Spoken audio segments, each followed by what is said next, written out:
I would affirm the election or make a ruling as to one defendant and not the other. So, as far as defendants go, I will leave it to you as to who will be the lead to examine witnesses. As far as argument goes, I can hear from each of you with regard to closing argument, that type of thing.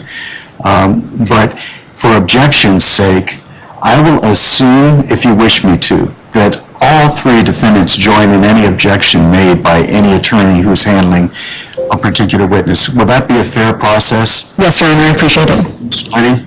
Yes, Your Honor. Yes, Your Honor, we agree. Very well then. All right. There are two motions that were filed last night and responses that I've considered. The first is there is a motion to exclude plaintiff's expert witnesses. I've considered those. What I intend to do at this time to expedite things, I believe that under the local rule, it's been briefed. I have everything I need to decide it, so I don't need oral argument on that because we need to get started on the actual trial. With regard to the motion to exclude plaintiff's experts, Rule 702A allows me to consider expert testimony if they have qualifications or expertise beyond that of, in this instance, it's going to be the court with regard to particular matters relating directly to this case. I find that is the case, that the experts do have some expertise that will allow them to opine to certain things. However, that's subject to foundation, and it is also going to be to relevance because the motion went as far as to seek to strike the reports of both experts. I haven't had those offered in evidence, but I will tell you that my inclination is if the witness is testifying, it's cumulative to have a report, and furthermore, the reports also contain opinions that go beyond the remaining counts that we have for trial. So my position on that, I will, if you seek to admit them, I will rule at that time, but I've given you an indication of what you might expect. The other motion under Rule 807, there are many affidavits in this case. I've read them. This is a trial to the court. I am persuaded that under Rule 807, given the intersection of Rule 807 with the time constraints set by the legislature for holding an election contest, that there is no alternative reasonable method that the plaintiffs have to get 219 witnesses in front of me and allow cross-examination. Second of all, those affidavits that are attached to Mr. Sonneklaar's affidavit that deal with observations by voters, poll workers, or persons present on the voting day, November 8, 2022, are under oath, and I have no reason to suspect there's any indicia of unreliable information in the affidavit. So I would grant a request to enter those into evidence, but plaintiff's exhibit numbering system left something to be desired, and the clerk has now numbered your exhibits. You identified them by description and not number. So what I need is a clarification of which exhibits you are actually offering for the record, not right now, because I'm not going to take up your time to do that. At the first opportunity, I want you to go through and for the record, what I'm asking you to do is to provide me the exhibit numbers for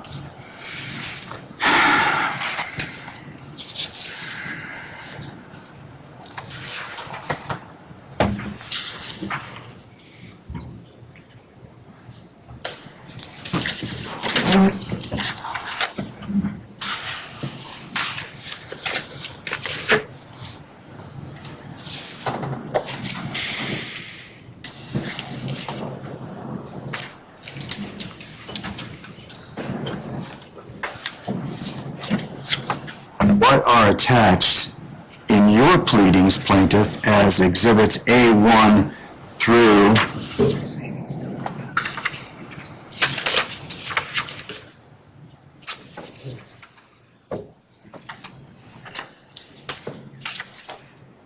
A220 of your complaint. Also, it appears that you're seeking to admit affidavits, or you will be seeking to admit affidavits that were attached to the declaration of Mr. Olson. You're acting as counsel, Mr. Olson, so in Rule 3.7 of the Rules of Professional Conduct say you can't be a lawyer and a witness. So unless it's a matter that's something I'm willing to take judicial notice of, I don't think anything in this case is something I'm going to take judicial notice of. So I'm not admitting your affidavit, but it's the attachments to the affidavit that I believe that are being sought to be entered. To that end, specifically,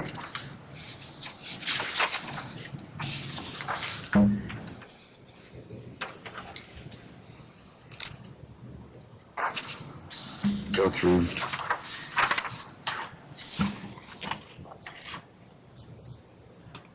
Exhibit 1 attached to your affidavit, Mr. Olson, is not relevant, nor is exhibit number 2. That's the... Because of the rulings of the 19th. Exhibit 3, same thing. Exhibit 4, same thing. And Exhibit 5, same thing. Next, Exhibits 6, 7, 8, 9, 10, 11, 10 fall within what I would believe or construe as that 807 exception to allow for observations that took place at the time and place of the election and the persons who are the declarants. The others, the declaration of Mr. Barris, he's an expert. He's retained for the purpose of litigation. He's got a report, et cetera, and I've talked about that. The declaration of Shelby Bush is also not pertinent to what I have before me. The affidavit of Clay Herrick, is that how I pronounce it? Yes, Your Honor. And Kelly K.J. Kutchta, they are all prepared in anticipation of litigation, and I'm not admitting those under 807, okay? So, what I need for you to do is to get with the defendants, show them your exhibit numbers, give me those numbers, and then I can address admitting those at a later point. Now, having said all of that, either at the time we move to admit them, actually, or right now, I can allow the defendants to take some of their time to make an additional record.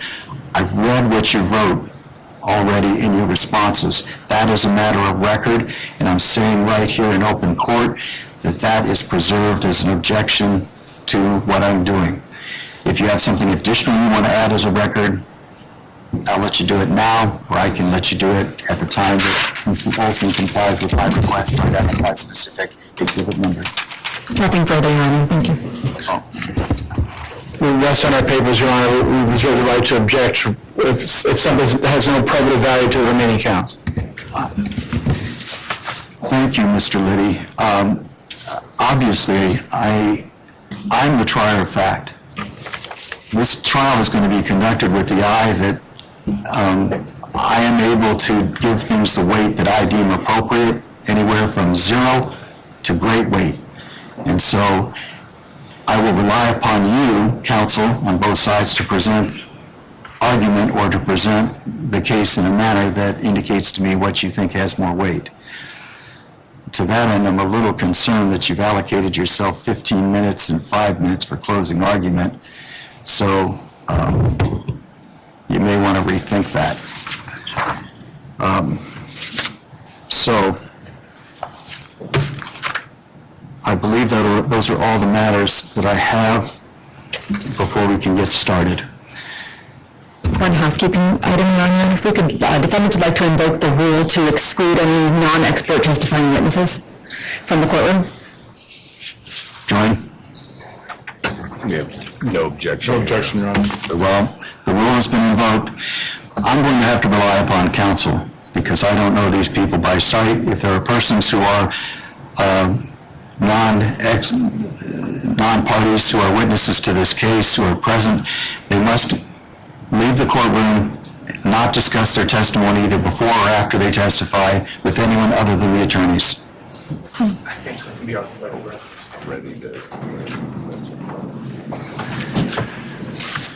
Your Honor, Mr. Scott, the Elections Department Director, is here as a party representative, but he's also listed as a witness, Your Honor. Very well, I'll accept the designation.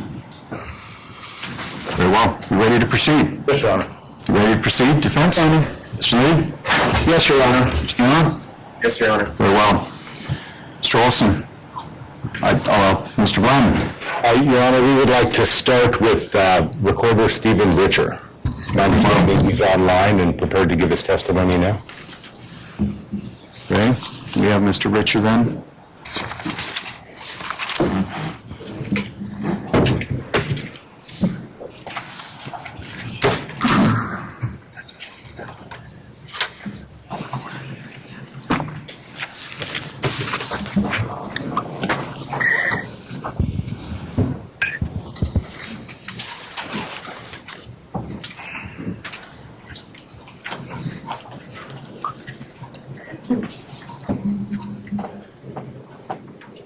Very well.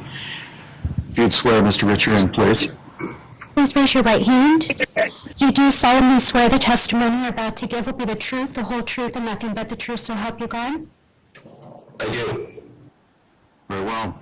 Swear you may proceed. Is there a way I can see the witness via video or just an audio feed, Your Honor? I'm not sure. All right. I think the answer that I've received from somebody with technical knowledge is the witness needs to turn his camera on. Recorder Richer, can you please turn your camera on? Very well. Thank you very much. All right, could you please state your full name for the record? Stephen Richer, R-I-C-H-E-R. What is your occupation? Maricopa County Recorder. Maricopa County Recorder. How long have you had that position? I was elected in the November 2020 election. I took office on January 4th, 2021. Thank you. And as Maricopa County Recorder, you play a pivotal role in Arizona elections, do you not? I am statutorily responsible for recording operations, voter registration, and early voting. With respect to your recording of operations, does that include maintaining written chain of custody for all ballots? The recording operations I refer to are the recording of public documents mostly related to the real estate industry, such as titles and deeds. All right. Do you maintain in your office, with respect to your duties, election-related duties, chain of custody documents for ballots? Yes, sir. All right. Are those required by law? Yes. Yes. Okay.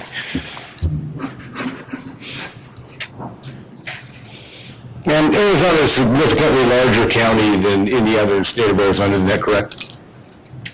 That's correct. All right, and so is it fair to say that as Maricopa County goes, so too goes Arizona? I don't follow.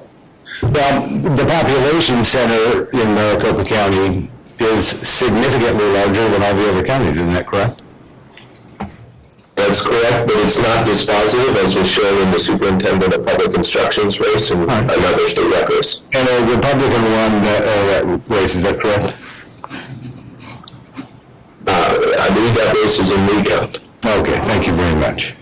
Okay, so explain to the court then what your role is in running elections in Maricopa County. As mentioned before, I am responsible for registering voters, So intaking those, doing all the background checks, confirming identity, confirming location, maintaining the voter registration database, having that available at the cutoff date, which this election was 28 days before the election day. Ordinarily, that's 29 days before election day, but this year we had Columbus Day on the 29th day, and so it moved to the 28th day. On the 27th day, we mail out early ballots to all people who are either on the active early voting list or who have requested a one-time early ballot. That this general election was approximately 1.9 million registered voters out of the approximately 2.4 million registered voters overall in Maricopa County. We send those out. We are also responsible for all forms of early voting. That could include dropping off a ballot at a drop box. That could include dropping off a ballot at a voting location. That could include going to an early voting location, getting a new ballot printed. That's still governed by early voting laws, meaning it still has to go in an envelope. That envelope has to be sealed and signed, and it comes back to us. My office is also responsible for things like UOCAVA, which is Uniform and Overseas Voting. Now that begins actually 35 days under federal law before the election. Okay. We are not responsible for election day operations, emergency voting, which is the weekend before election day, or for ballot tabulation. All right, and so those responsibilities lie with the Maricopa County Board of Supervisors, correct? That's correct, and that's true of all 15 counties. All right.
It's a ballot transfer station slip. It's a white form. Does that include the total number of ballots you're taking to run that? It does include the total number of ballots for early voting. Okay, thank you. That would include election day ballots? Election day ballots are treated a little differently. If you're talking about election day ballots that are voted on site, those are under the domain of the Board of Supervisors. If you're talking about early ballots that are dropped off on election day, those all come to MICTEC first before they are gathered, and then they are transferred over to Runbeck, where they are counted by our people at Runbeck because they have a high-speed counter, because that's the only day in which approximately 300,000 early ballots come in on one day. Okay, that your testimony here today, that you, once Election Day happens, are no longer legally responsible for the ballots that are dropped into drop boxes. Your Honor, No, Your Honor, wait just a minute, Recorder Richard. Your Honor, this line of questioning is calling for a legal conclusion from the witness. I object. If Your Honor, he understands the laws and they apply to his job. You're asking for the witness's understanding, is that correct? I'm asking if that's his understanding. He just testified that the drop boxes in the voting centers, Your Honor, are under the control of the Maricopa County Board. Your Honor, with that being the question, we withdraw the objection. That's fine. Mr. Richard, these questions. Yes, sir. These questions are directed to you and your understanding. And if you understand the question, we'll presume that that's the case. If you don't understand the question, you can ask to have it rephrased. Do you need this last question rephrased, or do you remember it, sir?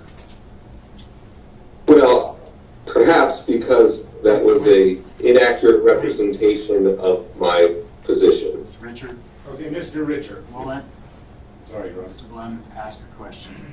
Proceed. Mr. Richard, with respect to drop boxes in vote centers on Election Day, who is it that is responsible for those ballots? Voting locations on Election Day are overseen by board of supervisors in all 15 counties. I understand When that. the, I understand that, Recorder, but you're not answering my question. Is it not true that the drop boxes are under your purview as a recorder? when the ballots get back to MCTEC, the early ballots, we then process those, we oversee them, we organize them, we get them all aligned in the same manner, we count them, we then send them with our personnel to MCTEC such that they can be scanned and imaged overnight, such that at 7 a.m. on Wednesday morning, we could begin the signature verification process for those 290,000 ballots, the early ballots that were dropped off on Election Day. I was distinguishing those from the day of ballots, which are cast in person, which is overseen by the Maricopa County Board of Supervisors. Okay, so the statute, are you familiar with the statute, first of all, that governs chain of custody of ballots? I am generally familiar with Title 16 and Title 19. Does the statute draw a distinction between Election Day drop box ballots and early ballots that take place before Election Day? It does. Okay. Does it draw a distinction with respect to your responsibility to provide chain of custody for all drop box ballots? I don't follow the line of questioning. All right. Does the statute requiring you to maintain chain of custody for all drop box related ballots say shall or may? We must maintain chain of custody for all early ballots. Okay, so now again you're parsing with early versus those dropped at a polling center in a drop box, correct? I'm not attempting to, I'm just distinguishing those from ballots that are cast in person on Election Day. There are early ballots that are dropped off on Election Day. We maintain chain of custody for those ballots. All right, well, let me ask you this. Do you know if any chain of custody exists for the transport of ballots from drop boxes at vote centers to MCTEC on election? It does. It does. Okay. So you can tell me exactly how many ballots left each vote center on Election Day that came from a drop box? I can tell you how many early ballots we received on Election Day. Okay. Can you tell me, based on chain of custody documents, how many ballots left the drop boxes from the vote centers and were transported to MC-TAC, Yes. based on documents that you have in your possession. Yes. Okay, thank you very much. You're familiar with EPM, correct? Are you referring to the Elections Procedures Manual? Yes, I am. Thank you very much. I am. Okay, and that also contains specific language with respect to early ballots and drop box ballots, is that correct? That's correct. Okay, and it contains the same statutory language as shall as opposed to may, is that correct? I can't recollect. Okay. When you first took office in Maricopa County, were there some concerns about drop-off chain of custody in Arizona? If you're asking if there were in the general public, yes, and I'm certainly aware of many things that have been alleged over the last 2 years, perhaps most noteworthy of which was the documentary 2,000 Mules. All right. And are you aware of a report issued by Arizona Attorney General with respect to drop-box ballot chain of custody? I am, and that pertained to the 2020 general election. The 2020 general election. Okay, well, and that was the basis of my question. When you took office, did you make any changes to chain of custody forms based upon that report? Based upon that report, which came out in April 2022, no. No. Okay, so you changed forms prior to that period of time? We did change forms prior to that period of time, All right, correct? why did you do that? For the same reason that we changed personnel, for the same reason that we added personnel, for the same reason that we revisited all of our processes, for the same reason that we're rebuilding our voter registration database, for the same reason that we rebuilt our website, because I'm in this office to try and move it forward. I hope to leave it better than I inherited, and I'm sure the next person will want to do the same. Okay, thank you very much. And so you testified to me that you can tell exactly how many ballots were transported by from vote center drop boxes to MC Tech on election day.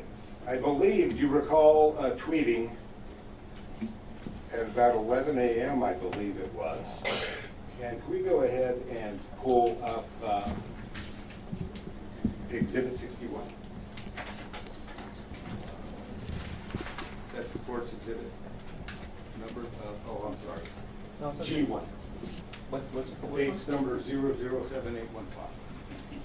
For the record, I need to have 63 official number. Yes, Your Honor, and that's why I said 60. It's 63. 63. My mistake, Your Honor. 63. Are you able to see what's on? Well, that's not it.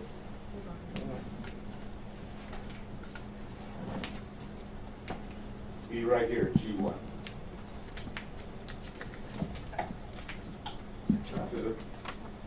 That's not my screen.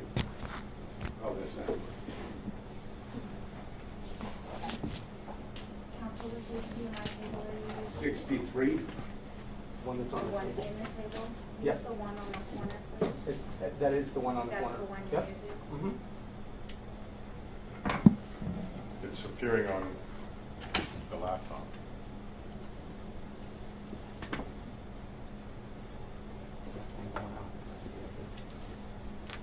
And while we're pulling this up, you helped supervise the transport of EVBTS containers, is that correct, on election day? Yes, I was part of the team that spent the whole evening organizing the early ballots as they came back to MICTEC. Okay, and you did not at any time see any chain of custody forms attached to those EVBTS bids, did you? I don't quite know what you mean. We scan in every single box as it comes in. Okay. And what does that scan tell you? Where it came from? So when the early ballots are removed from their blue container at the voting location, they're placed in a Tupperware. You've gone beyond the question I've asked. They unload these blue containers from the vehicle or the truck, whatever, it's a lighter rental truck or a personal TOV. They unload them and they put them on what's called the blue line, isn't that correct? No. No, where do they put them? Well, your previous statement was inaccurate. Okay.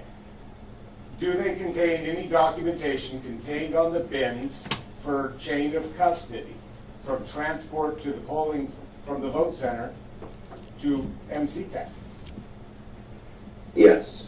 They contain those forms on election day? Yes. On election day? Okay.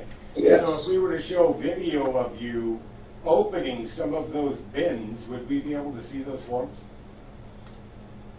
There's a piece of paper on the side of the bin.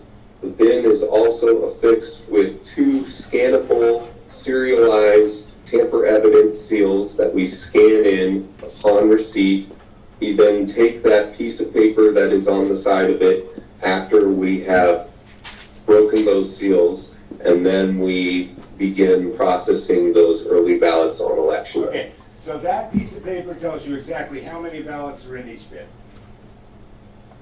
No, not on election Okay, night. that's the nature of my question. You don't have any idea how many ballots are in those bins, do you? We count them at VicTech. Okay, you count them at Big Tech.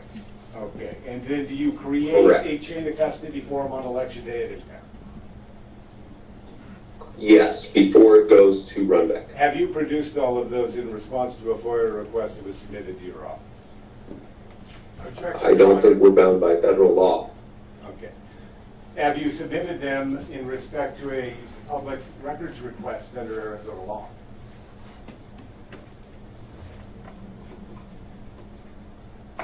Sorry, I see Joe standing up, but I don't know if that's Yeah, lag. he's sitting. I can see him too, he's sitting. I believe we have. Okay. And so, on election day, it would have been easy for you to figure out how many ballots he received. Yeah, well, we had to get them all in, and it was quite a process throughout the night, and I don't believe it was. You could look at the forms and add the numbers, correct? You could have a staff member do that? No, we added them up. They're not counted at the individual voting locations. They are counted when they get back to MCTEC, and then they are recounted at Runback. All right. And so you reported then on, I believe it was the 9th, that's the day after the election, that there were 270,000 early ballots received, is that correct? That was my estimate at the time, Oh, you tweeted it, correct?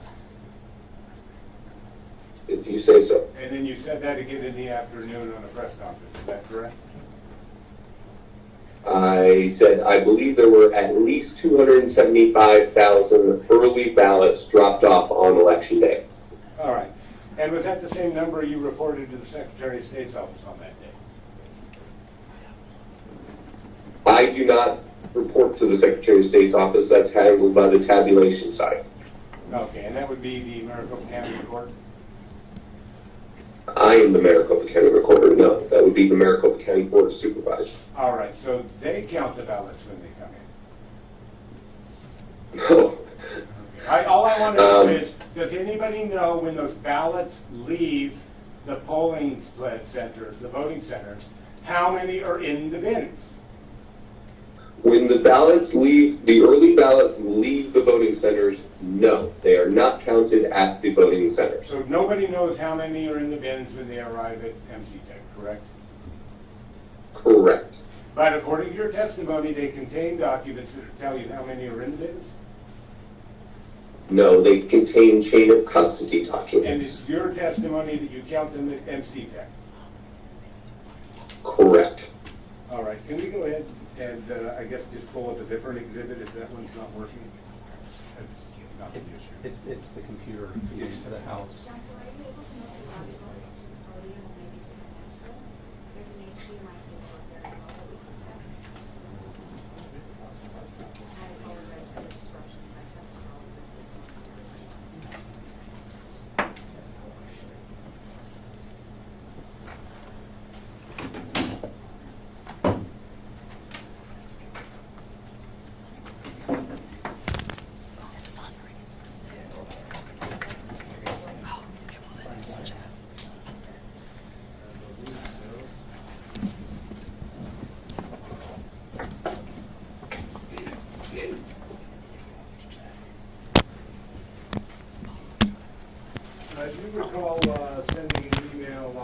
And the Board of Supervisors essentially saying that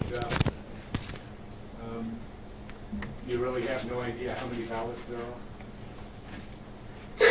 No, You don't recall that? I do not call that.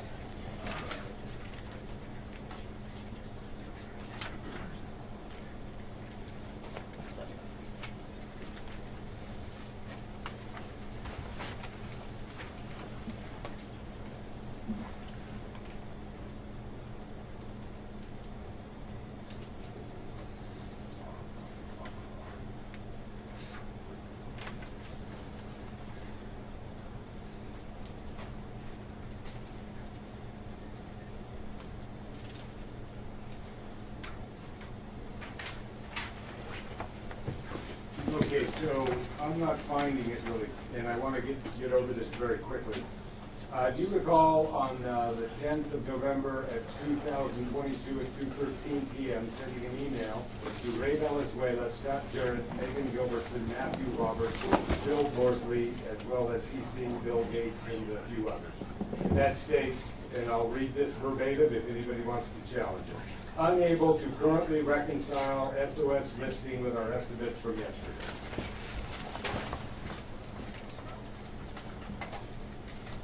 You recall sending that email? Yeah.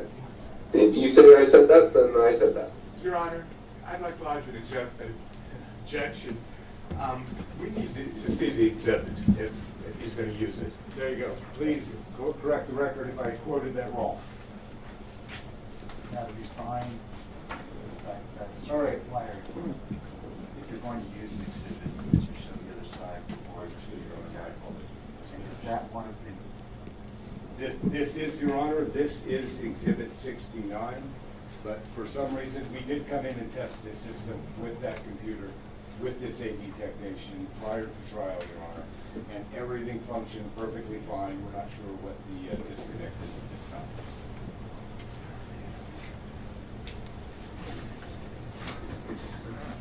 Any objection? I know. No objection, Your Honor. Thank you. I would move to admit then Exhibit 69, Your Honor. No objection. Did anybody from your office, Miss? I'm asking if they had an objection. The email that I just looked at, there's no objection. I don't know if that's number 69 or not, but assuming it is, there's no objection to the admission. Thank you, Your Honor. You're allowing me that it is 69. I'm pretty sure, yes, Your Honor. Pretty sure isn't going to go to 60. Yeah, Exhibit 69. Thank you. Then Exhibit 69 is approved. All right. Your Honor, I'm sorry. Before we move on, they provided letter numbers. Can we get the letter number so that we can just keep track of? Can you have Mark print a new list with the court's exhibit numbers to the left? I'll have a list provided to council. The guys are numbers. Thank you. But for the interim, I'd like to use the court's numbering system. Understood, Your Honor. And that's what I'm doing when I said Exhibit 69, Your Honor. Thank you. And my AV Tech knows which exhibit that is. Thank you. Your Honor. We're going to have to pause and make sure that they understand what you're referring to before we come forward. Your Honor, I would like to request that, despite me saying that I have no objection to the admission, assuming it's 69, that we confirm that exhibit number before the court actually admits it. That's what you're supposed to do at the time you seek to admit it. Yeah. I'm not going to put an asterisk next to it. Well, there is no way, Your Honor, without seeing the numbering system and making sure that we're not objecting to the right exhibit.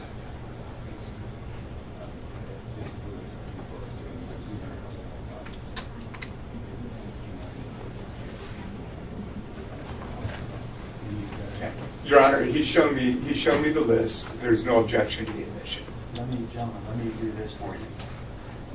Because the numbers were not correctly, the exhibits were not correctly labeled by plaintiffs. My clerk worked on this till 11 o'clock last night. Understood, Your Honor. So I'm not, let me finish.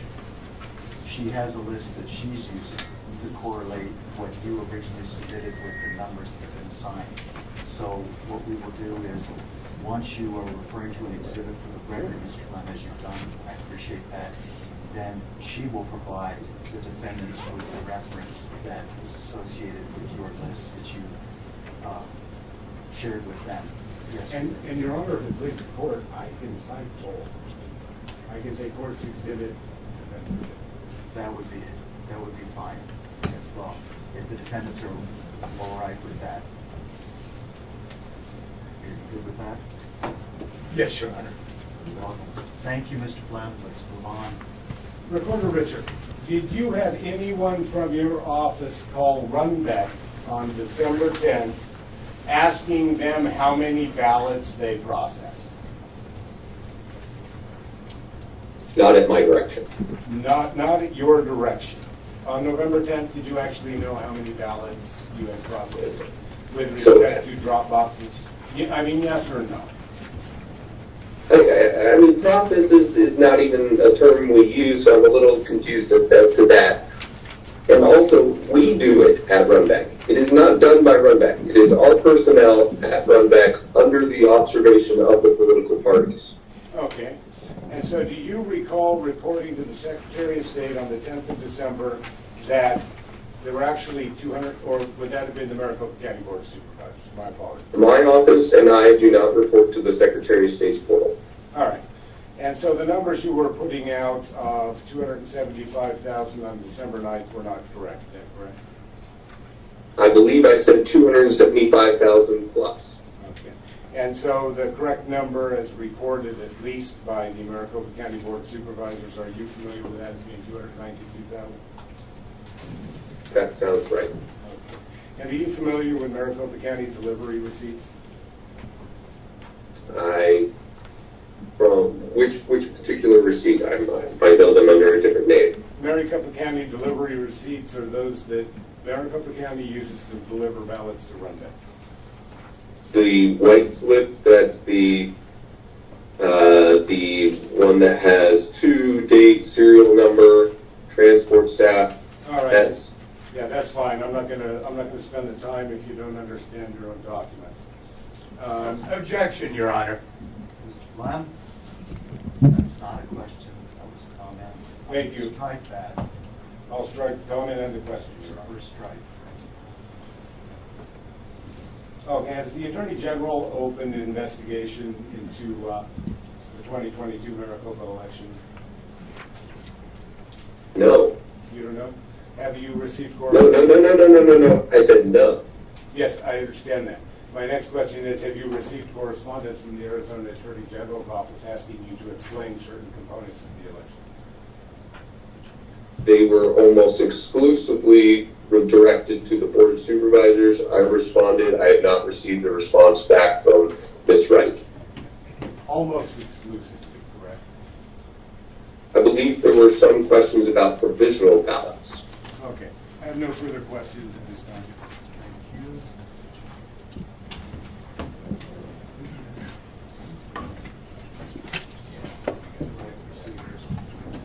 Your Honor, is there any way that we can have the camera on me so that the reporter can see me? I could not see Mr. Blem, I believe it was, asking the questions. I'm not sure if it's automated or not. Okay, we can move on. It's all right. I can see Mr. Blem now, and I can see the both attorneys' benches. It's all right. We can move on. Okay. Please. Yeah. Good morning, Mr. Recorder. Good to see you. Good morning, Joe. You don't have to identify the exact location, but where are you right now? Panama City. Well, all right. And so, are you on vacation? First time in 4 years. All right. And have you been busy the last couple of years? I have been. It's been exciting and worthwhile. All right. And just for the record, Recorder, would you normally appear in court without a suit? I most certainly would not, and I apologize for any breach of sartorial standard. It was all I had available to me when I was made aware that this might be a possibility. All right. Thank you, Recorder. I'm sure that Your Honor understands. I want to ask just a few questions to follow up with what Mr. Blem asked you. First, do you have in your employee a co-director of the elections department for early voting?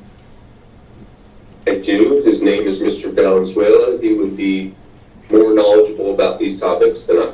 Okay.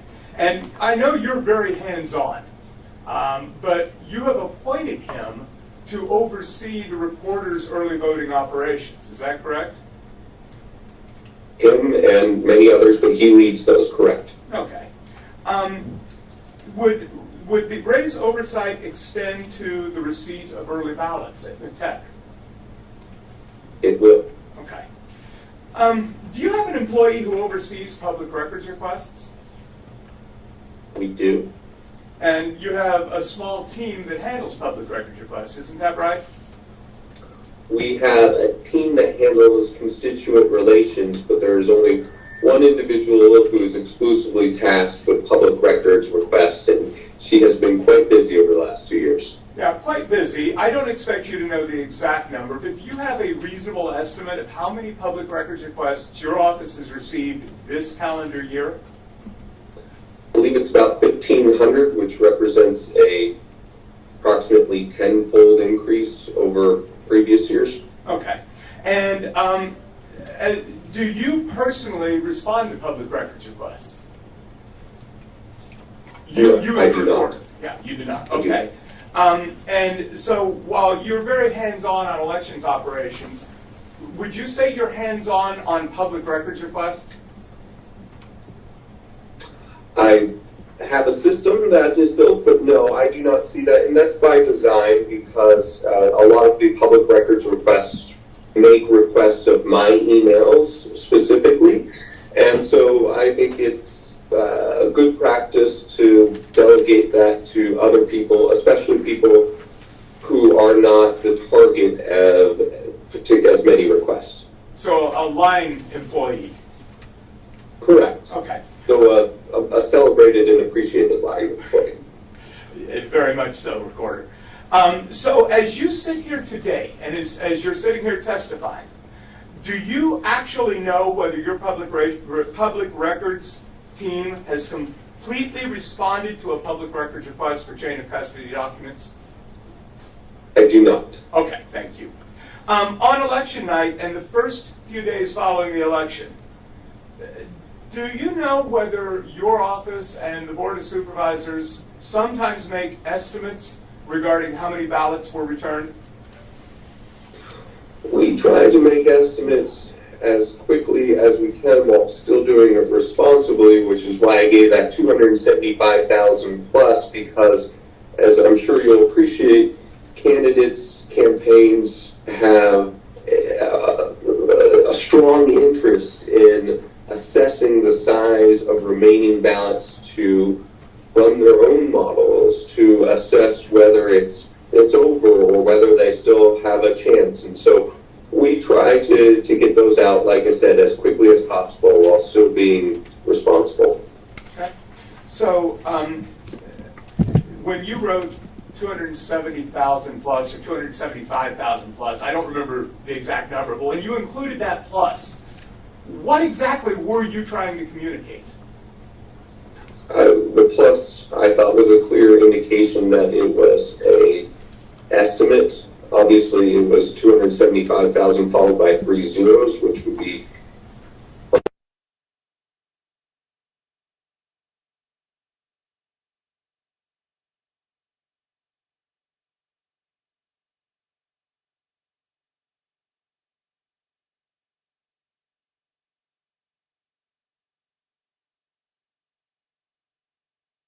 and that is what we are doing throughout the evening. So we'll get these between 10 p.m. and midnight on election night. This is those early ballot drop-offs. Now, we received 120,000 more early ballot drop-offs on election night than the office had ever received before. So as these boxes were coming in and as we were organizing them, we were assessing them by tray before confirming the official count, and that's how I most likely got that estimate number. Okay, thank you, Recorder. Again, I'm not asking you to be a legal expert. I'm asking, do you know, or do you have an understanding? Do you have an understanding of whether the law requires that early ballots be counted at the vote center? Early ballots actually cannot be counted at the vote center because they are governed still by early voting law, which is my domain, if you will, and we have to do a whole bunch of things before we can properly tabulate the ballot that is inside that early ballot envelope, and that includes scanning it in, that includes imaging it, that includes signature verifying it, that includes sending it to a signature verification audit queue, that includes sending it to a bipartisan ballot processing team. We keep all tabs all through this process such that if somebody, for instance, puts 2 ballots in one envelope, or if a ballot is damaged inside of an envelope, that will be marked by the bipartisan team. And that's actually what I spend a lot of my time on Thursday, Friday, and Saturday in that big room doing. And then at that point, we send them in batches of 200 with that slip, that pink and yellow and white slip, into the Board of Supervisors such that they can then tabulate them. Okay, thank you, Recorder. And I believe you testified earlier. Well, let me just ask you, because I don't have what you testified in front of me. Is it true that early ballots are transported in a secure and sealed transport container back to from the vote center back to McTech? Yeah, I'll add a little more color to that if you don't mind. Please. They are, so prior to Election Day, they make daily sweeps, and when I say they, I mean a bipartisan team of 2 temporary employees of the Maricopa County Recorder's Office. They go to, say, a voting location where there's a ballot drop box. They will sign the form. The person at the location will sign the form. They will write down the tamper evidence seals on the Tupperware bin in which the early ballots are placed after removing them from that big blue container. They will write down the seals. They will make sure that the seals are affixed. They'll put it back in the truck. They'll have one of these for every single box. Then when they go back to MCTEC, they'll make sure that the seals are still affixed. They'll make sure that the numbers are the same. They'll scan them in, and then they'll break those seals, and then they will count the number of early ballots there, and they will sign off at MCTEC as well. Thank you, Recorder. Just a few more questions and we are done. First, would you state for the record your party affiliation? I'm a registered Republican. Okay. Recorder, I'm going to ask you a very direct question. Did you personally do anything to sabotage the election, the 2022 election, including some type of activity performed on the printers to make the printers not print correctly? Absolutely not. And as mentioned previously, Election Day operations are not under my statutory control, but certainly irrespective of that, I certainly wouldn't have done that. I feel that the early voting process went well in both the August primary, the November general election. We'll continue to analyze it. We'll continue to hopefully improve it. I'm already talking with the state legislature about maybe changes to our laws such that we can continue to improve the system. But no, to answer your question directly, Joe, that would be unacceptable. And the first thing that I tell every single new employee is that integrity is of the utmost importance to this office, both because of the values that we should seek to cherish and because of the intense spotlight. And so even something like an email like that, that Mr. Blum referenced, we would of course document and we produced. I assume that email was produced by our public records office, and we do that because it's the appropriate thing to do and because we have nothing to hide. Okay, final question, Mr. Recorder, and thank you. Are you aware of anybody who purposefully interfered with the printer's ability to print ballots dark enough to be read by precinct-based tabulators? Absolutely not. Okay, thank you, Mr. Recorder, and we appreciate you taking your time to be here. Nothing further, Your Honor. I've just got a couple of quick questions. Recorder, isn't it true that you did not support my client in the election for governor's race? I don't believe I ever made a single public comment about Miss Lake's candidacy or her as a person prior to November 8th, 2022. Isn't it true that you ran a political action committee that was opposed and spent money opposing my client for that? That is 100% false. 100% false? Correct. Thank you. And I have no further questions. Will you excuse the witness? Yes. Thank you, Mr. Richard. You're excused, sir. Thank you, and apologies again for my Hold on. attire. Mr. Lamb, did you have something before I excuse him? No, I don't. Thank you. You're excused, Mr. Richards. Yes. Thank you. I just wanted to take about a minute to address the technical issue, Your Honor. As I've informed this court, my audio-video specialist and I did come to this courtroom and test our audio-video equipment on this court system, Your Honor. And we used a cable that was attached in this desk here that is no longer present. Everything functioned perfectly at that test, Your Honor. And so we came today and that cable's gone, and we're using a different cable. It's my understanding the staff is working with the technical side to try and fix what's happened. But I wanted the court to be aware that we did do our due diligence and come before this court to do that. Thank you, Mr. Lamb. Who would be your next witness? Your Honor, plaintiff would call Mr. Jarrett.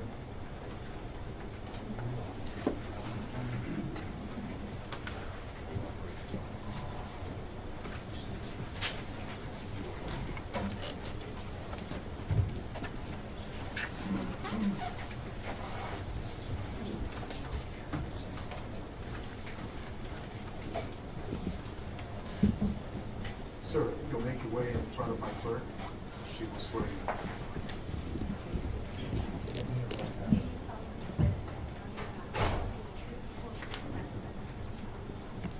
Thank you, sir. We're just going to put it on the witness stand.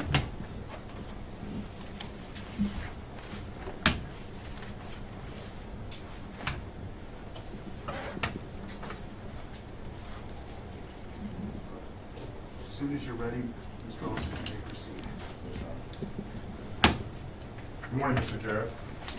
Morning. Would you please state your full name for the record? Robert Scott Jarrett. And what is your occupation?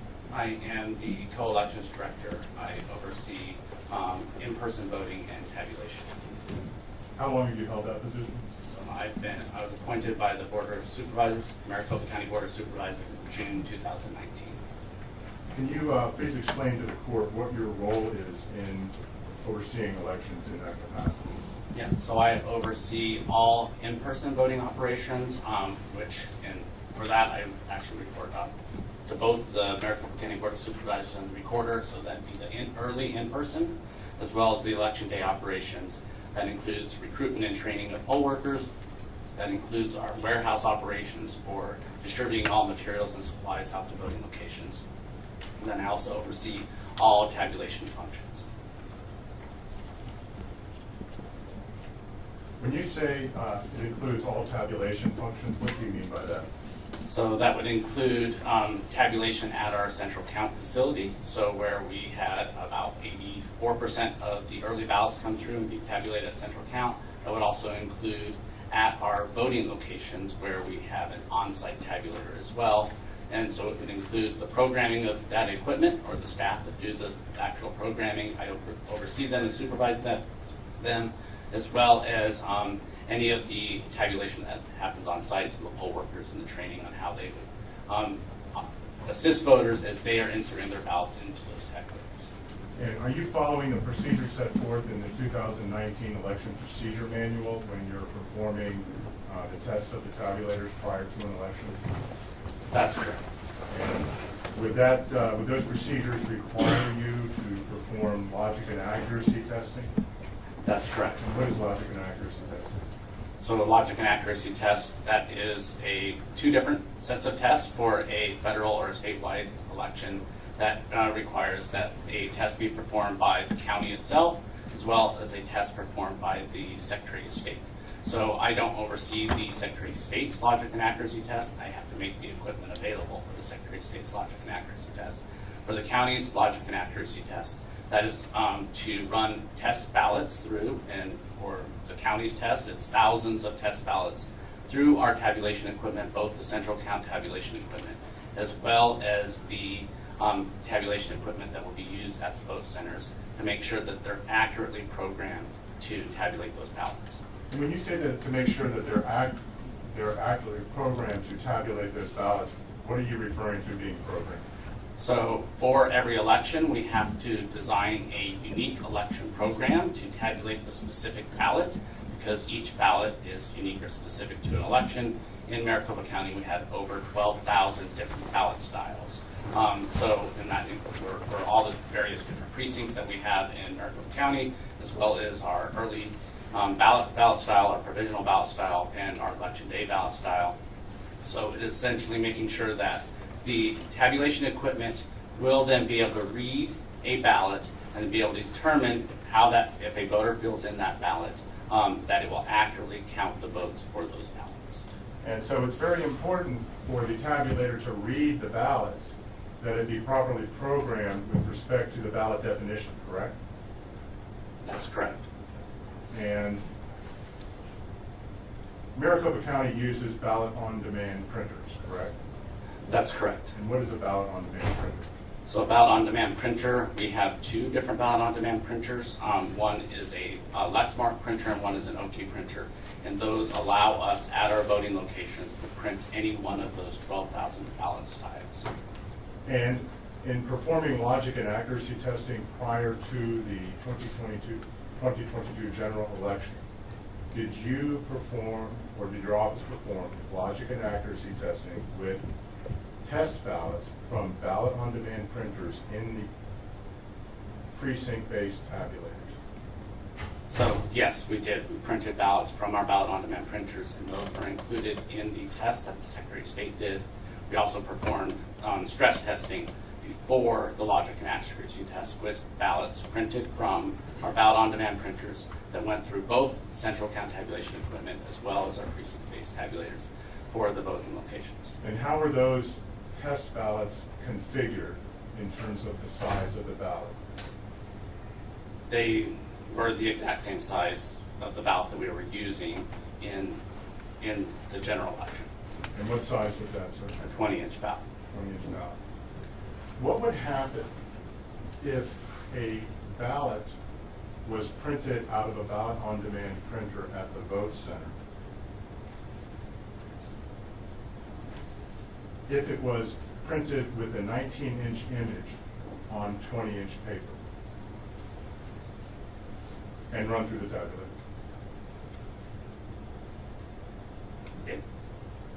You need to be more specific with your question. So we talked about the ballot definition. And for the 2022 general election, Maricopa was operating with a 20-inch ballot image, correct? That's correct. And the tabulators at the vote center were programmed to accept and read a ballot with a 20-inch image, correct? That's correct. What would happen if the ballot-on-demand printer printed out a 19-inch image on the 20-inch paper and ran it through the tabulator? We did not specifically test for that because in this specific election, because none of the ballots on our ballot-on-demand printers had a 19-inch ballot. They all had a 20-inch ballot. So I can answer a question about our testing related to the 20-inch ballot that was installed on all of our ballot-on-demand printers.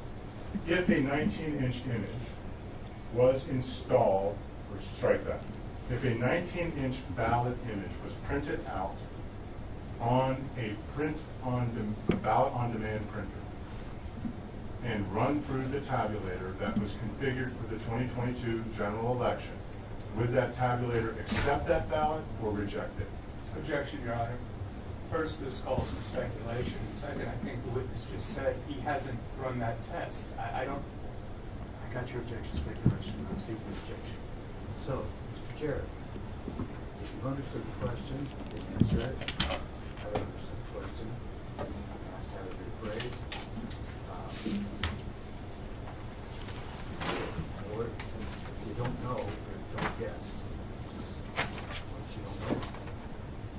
So do you want the question re-asked or rephrased, sir, or your answer? So I'm willing to say that I don't know specifically for this 2020 election. I know based on my historical, or the 2022 election, know based on my historical knowledge, timing marks on the ballot matter, and it would need to be a 20-inch ballot to run through that tabulation equipment.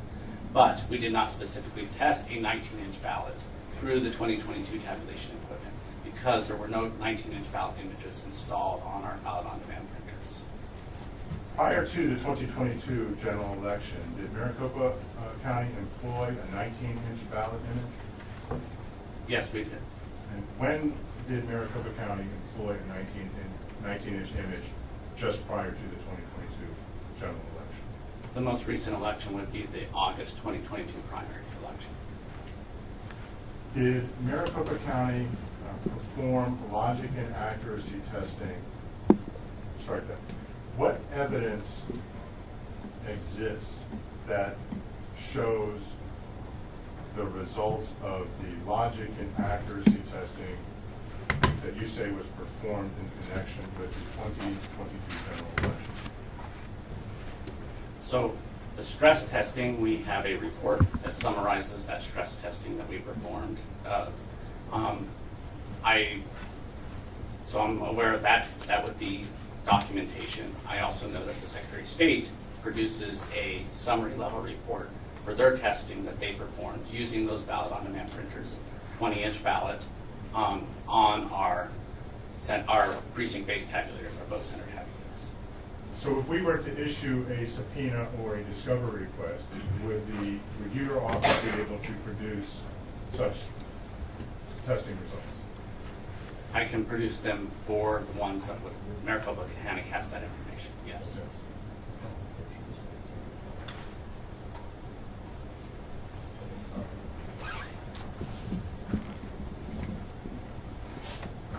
Mr. Jarrett, I'd like to introduce what has been marked as Defendant's Exhibit 3. Excuse me, 2, which is the 2022 elections plan. And it's up on the screen if you can see that. I can see it.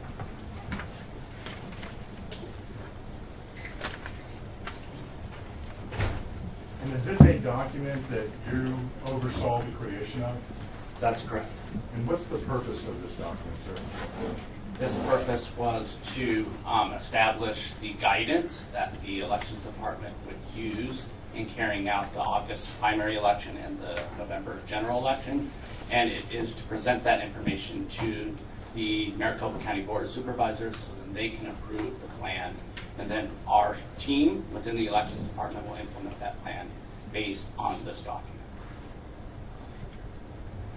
How much effort is put in by your office in creating this plan? A significant amount of effort. And why such a significant amount of effort? Because carrying out elections in the second largest voting jurisdiction with millions of different voters and hundreds of different voting locations, and then tabulating millions of different ballots takes a significant amount of planning and preparations. And part of that is because you want these elections to go off without a hitch, all things considered, correct? I'd say there's no perfect election, but yes, to minimize the issues and then be able to have redundancy plans to be able to respond to those issues. I'd like to go to the page that's date stamped, last 3 digits 41, which is page 11 of the actual document.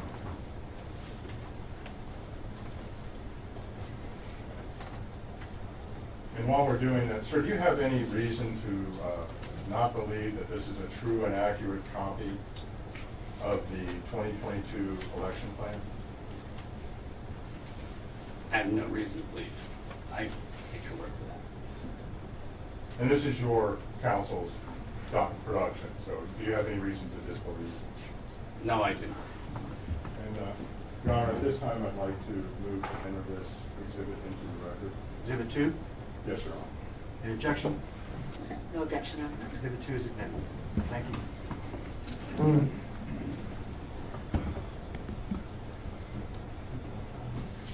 Sir, at Bates number, last three digits, 041, which again is page 11 of the actual document, you'll see at the top, there's a section entitled 2.0 hyphen forecasting turnout and reducing wait times. Do you see that? Yes, I do. What is the purpose of forecasting turnout? It is to guide us on resource planning to determine how many poll workers we need to hire, how many temporary, or how many poll workers, sorry, not just poll workers, but temporary workers that work at McTech, how much training we need to provide, how many voting locations that we need to identify and find, how many about check-in stations that we will need in each of our voting locations, how much paper we need to procure. So all of those types of information are based off the forecast. How much of an effort does your office place on producing an accurate forecast in order to plan for the election? So every election is unique. So we go back to historical elections, similar or like type elections, to try to identify how many people will participate in those different elections, because that's the best guiding post. So usually it's the most recent like elections. So in this case, it would have been the 2018 gubernatorial election or the 2014 gubernatorial election. But then we also use other factors, other similar and close elections of the 2020 elections, differences in how the difference in the turnout between a gubernatorial election and the subsequent presidential election, how that impacts turnout. And then we also went back to decades and decades of turnout rates and ranges to identify. So a significant amount of effort goes into forecasting turnout. And is that analysis performed in-house, or do you outsource it to an outside? It's performed in-house.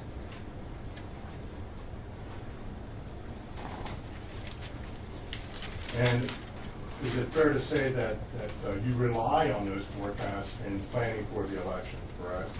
Yes, that's correct. And a significant amount of money is expended by the county in reliance on those forecasts, correct? That's correct.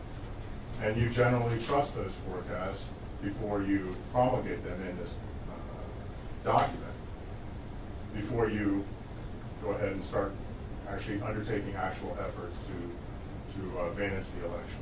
We understand that they're forecasts, Correct. so they're not exact, but yes, we use those forecasts to make decisions.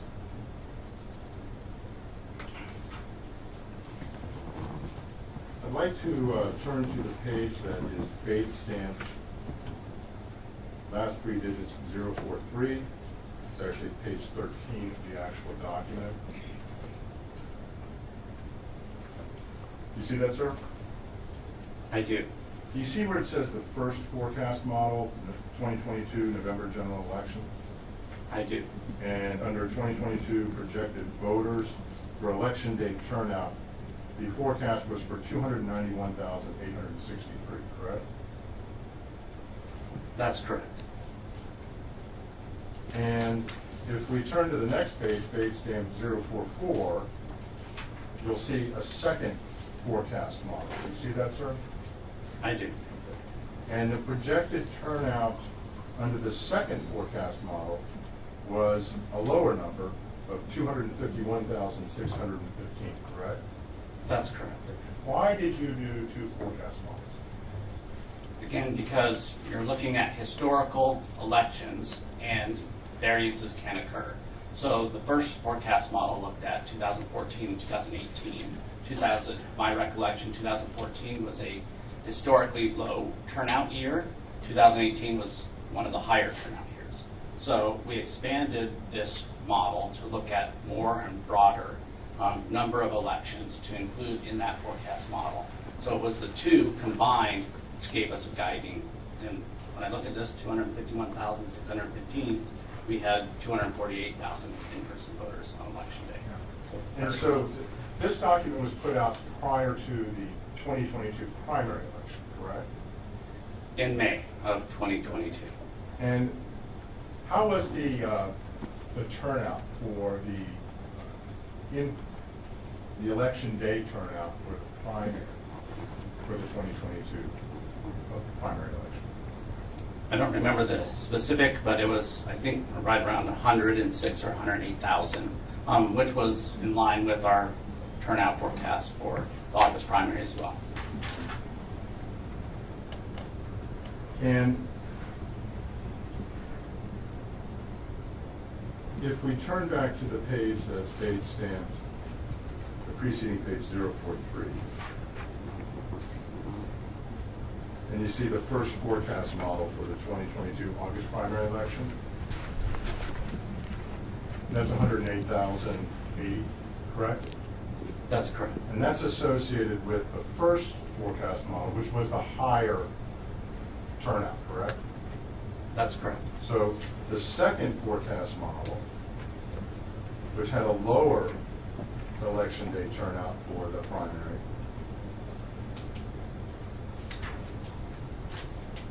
was not the most accurate, correct?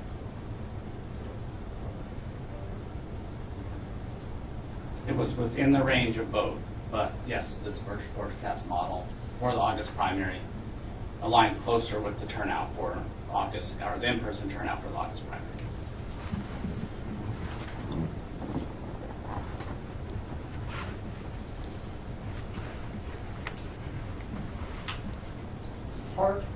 Did the forecast, well, start that. You recall that there were issues with ballots being rejected on November 8th, 2022 in the election day, correct? I don't recall ballots being issues with ballots being rejected. Do you recall tabulators rejecting ballots at least 70 vote centers during election day? Yes, I recall that there was about 70 voting locations that we sent technicians out to change printer settings at because our tabulators were not reading those ballots. And did your forecast model for the even for the second forecast, where you forecasted 251,615 election day turnout figures, do you see that? Yes, it did that take into account the problems you just mentioned in terms of the tabulators at 70 locations having issues to reject ballots? What is your specific question? So, was the election day issues that you just discussed, and by the county's own admission, occurred at 70 vote centers, was that event factored into, or an event like it, factored into the second forecast? So, first let me clarify, I didn't acknowledge that there were 70 vote centers and printer issues. I acknowledge that we sent out technicians to 70 voting locations. Now, for this forecast was just based off of prior historical models turnout. There was no analysis to include if there was an issue on site at any voting location. So there was no analysis in the second forecast model of 251,000 projected turnout that took into account a disruption in the election on election day, November 8, 2022. None of the forecast models include that type of analysis. Would a disruption such as what was experienced, I mean, would you agree with me that there was a disruption on November 8, 2022 in the election? I would say that we had some printers that were not printing some timing marks on our ballots dark enough to be read in by our tabulation equipment. Voters had legal and ballot options to still be able to participate within our voting locations. So I don't agree. It would not couch it as a disruption. So you don't believe that what happened on November 8th was not a disruption in the election process? I do not couch it as that. Are you aware that Supervisor Gates came out on election day and said 20% of all vote centers were affected by these issues, with ballots being rejected by the tabulators? Again, we didn't have ballots rejected by tabulators. They were not being read in by tabulators. But that's not a disruption when voters still had ballot options to participate and dropping in those ballots in our secure door number 3, which is a similar process that 8 other counties use as their only option for voters to be able to return their ballots. Yeah, Mr. Jerry, you're not answering my question. My question isn't what other options existed for voters. My question is, would you agree that there was a disruption of at least 20% of the vote centers in Maricopa that caused delays in the voting process? Objection, Your Honor. The witness has already answered this question as to whether he characterizes it as a disruption. Okay, follow the rule. If you can answer it, you may, sir. I'm not changing my response. Do you believe that did you hear of any reports of wait times to vote of over 60 minutes? Yes, I did.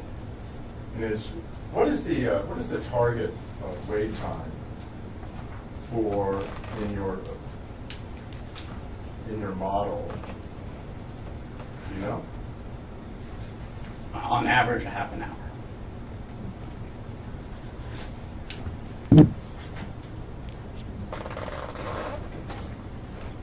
Please turn to base stamp 047, page 17. Still Exhibit 2, correct? Yes, Your Honor. Thank you. You see the section entitled Time Needed to Vote a Ballot, Mr. Jarrett? Yes, I do. And you see the second paragraph under that section where it says, on average, we estimate that it will take voters between 4.4 and 6.4 minutes to vote in the 2022 primary ballot, and between 8.5 and 10.5 minutes to vote the 2022 November general election ballot. That's the complete and full ballot. So is it your testimony then that 30 minutes is the time allotted, projected for a normal election to enter into the vote center, cast your ballot, and leave? No, our average was 30 minutes in line to check in, and then a few minutes to receive their ballot, upwards of 8.5 to 10.5, so in the 2020 general election, 8.5 to 10.5 minutes to complete the ballot, and then there could be some time to then wait in line at the tabulator, put in their ballot and feed it into a tabulator. Did you ever become aware of multiple reports at various vote centers in Maricopa County where wait times exceeded 2 hours? Exceeded 2 hours? No. You were not aware of that? Our data shows that we had some voting locations approaching 2 hours, not exceeding. Even at some locations approaching 2 hours, would you consider that a disruption? That's why we post wait times on our website, which was highly publicized and advertised. In all of those locations, we had close by locations. So, for example, Biltmore was approaching 2 hours in the last hour of the voting day. With 2 miles away at Faith Lutheran, there was a voting location that had a 1 minute wait time. During that same time, the longest time, that last hour of the day. So there were options for voters to be able to participate, even at those other voting locations. What are you basing the accuracy of the reported wait times on? On information that poll workers return to us. So it's the number of voters in line at that point in time. They report those every 15 minutes, and then we can calculate the wait time based on how long it would take someone to check in at a voting location. So if those poll workers were testifying under oath of wait times exceeding 2 hours at multiple locations, how would that square with what the county was reporting on its system? Are they just mistaken, or making it up? People can make estimates, but unless they're actually timing them, they could be inaccurate. Our wait times are based off exactly how long it takes a voter to check in through that process and have a ballot printed, and based off those numbers of voters that are standing in line at that point in time. And how is that figure calculated? When you say it's based off that number, how do you calculate it? Based off prior elections, and so we can gauge how long it takes a voter to get checked in. Then we can also see how many voters are checking in at a voting location throughout the day. Okay. So you're basing the wait time calculation on prior elections, not on what's actually happening on scene at the day of election? Based on how quickly a voter can check in through that process. That's correct. Sir, I want to go back to the earlier question about the 19-inch ballot image being placed on a 20-inch paper. Did you hear of any reports of that occurring in the 2022 general election? I did not. If that occurred, would that be a failure of Maricopa County's election process?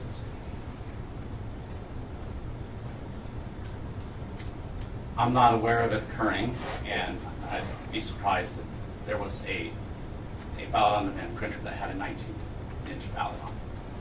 I understand that, sir, but... And the reason why is we did not design a 2022 general election on a 19-inch ballot. That ballot does not exist.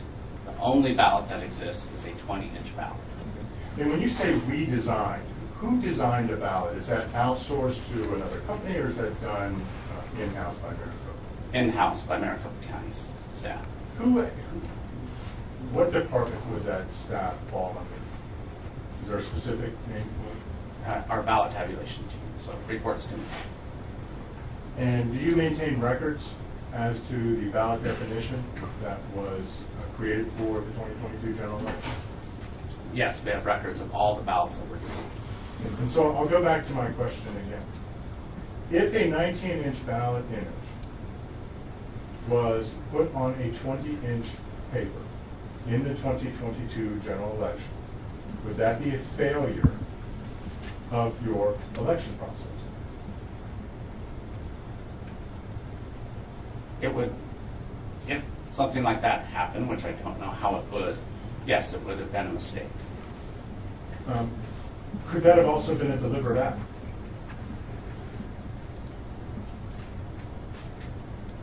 Again, you're asking me to speculate about things that I have no knowledge of occurring.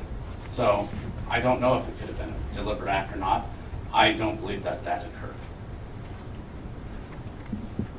How involved are you in creating the ballot definition? So my team does, and then I overview it, and I'll review examples of those.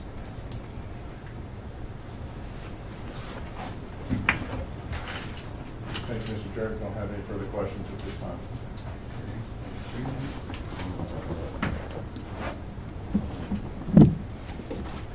Your Honor, a quick clarifying question as to how the court would like us to proceed. We intend to call Mr. Jarrett in our case in chief tomorrow. And so if the court would like me to reserve all questions for him until tomorrow, we are happy to do that. However, I would like to ask him a few questions directed just to what was just discussed during the direct examination of Mr. Jarrett. You can choose to do it either way you wish. I won't dictate how you try your case, but you need to state it at the time. Understood, Your Honor. I have just a very brief cross then. Thank you.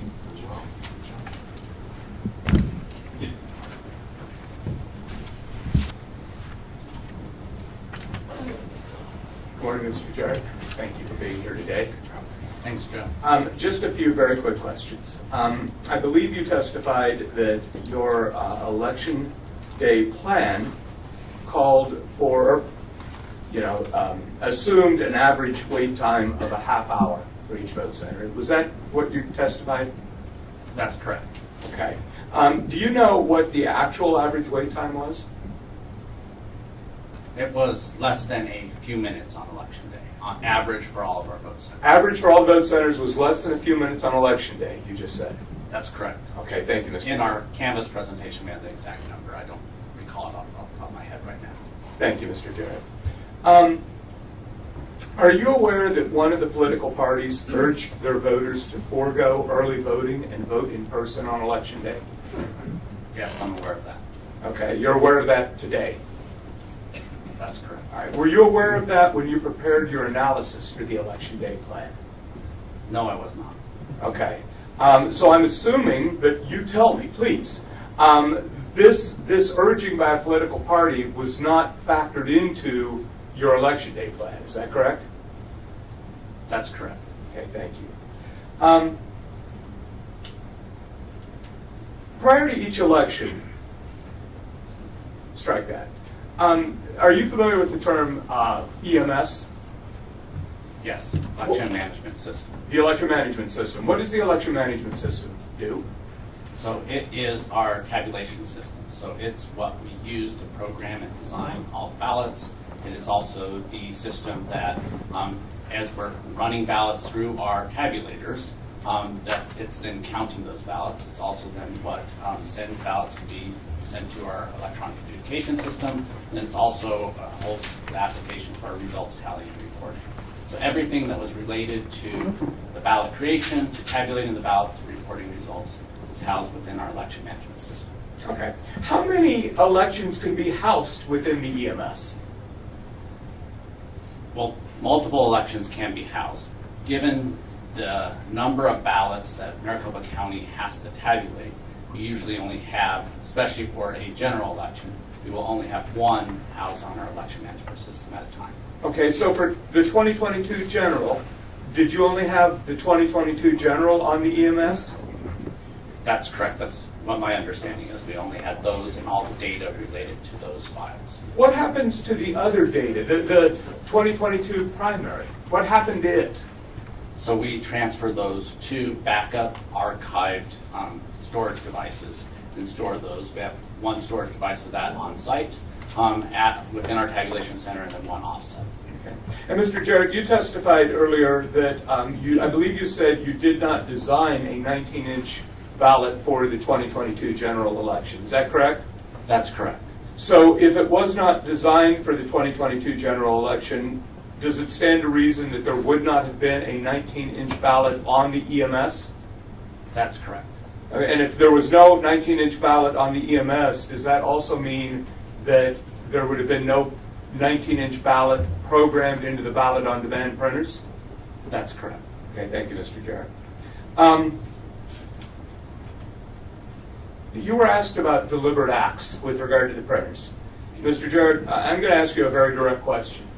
Did you personally do anything to any ballot-on-demand printer to cause it to print too lightly to be read by a precinct-based tabulator? No, I did not. Did you give an order to any of your personnel to do any such thing? I did not.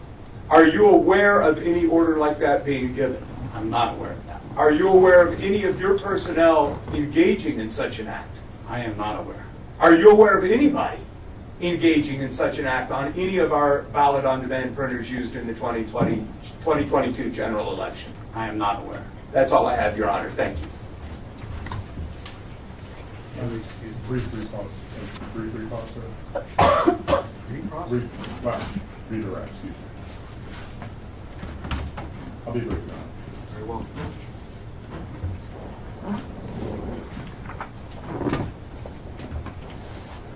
Mr. Jarrett, I believe you were just asked if questions about whether or not members of a political party encouraged their constituents in the Republican Party to come out and vote on election day.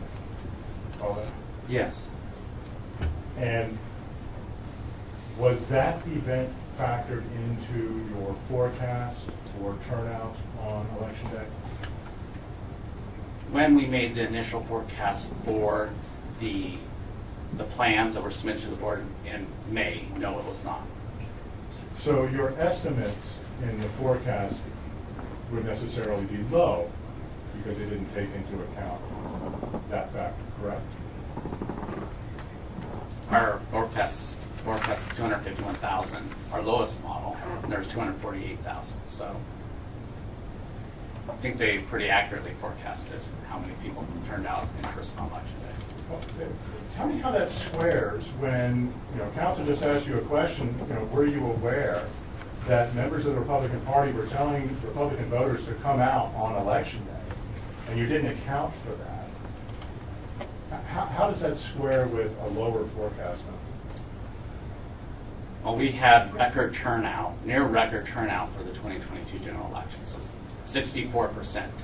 You have the only turnout in the recent several decades that exceeded that was actually 2018, which was 64 point something percent turnout as well. So our forecast model was forecasting at potentially the highest turnout percentage that the voters would turn out. So that's why it captured and forecasted 251,000, which was very close to 248,000. Actually, your forecast model, you had the other one, forecast at over 290,000, correct? That's correct. And that model didn't take into account Republican leaders telling their Republicans to come out on election day and vote, correct? It did not. It factored in 2020 presidential and 2016 presidential factors, which usually a presidential election is much higher. So that's why it was ranging up to 290,000.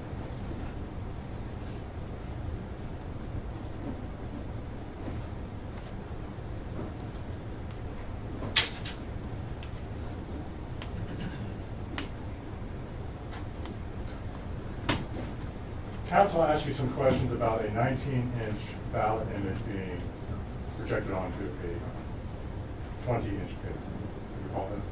And I asked you. Yes, I recall.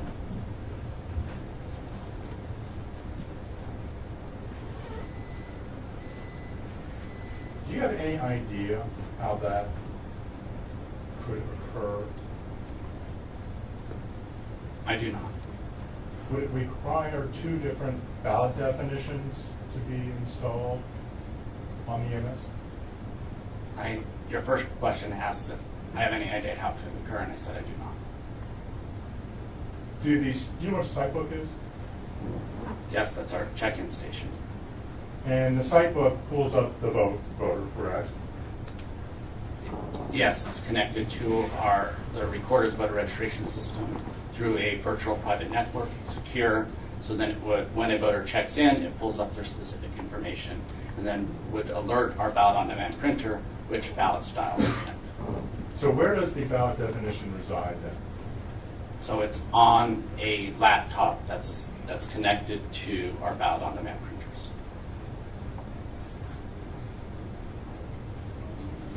Thank you, nothing further. You have excused witness? Yes, sir. Subject recalled tomorrow in our case in chief, of course. Very well. Thank you, Mr. Chair. Step down, sir.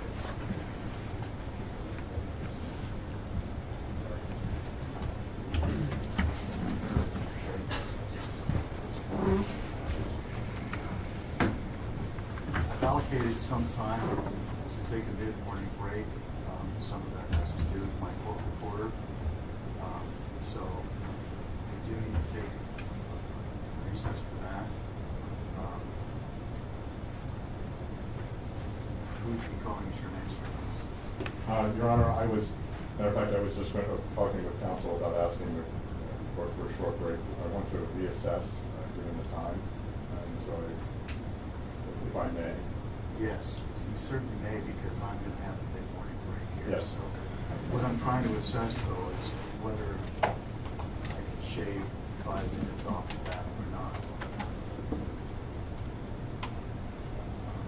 Your Honor, whatever you... No, do you need a full 15 minutes? Oh, no, Your Honor. Okay. 10 minutes. We'll be back on the record then. We'll stay on recess. Thank you, Your Honor. All right.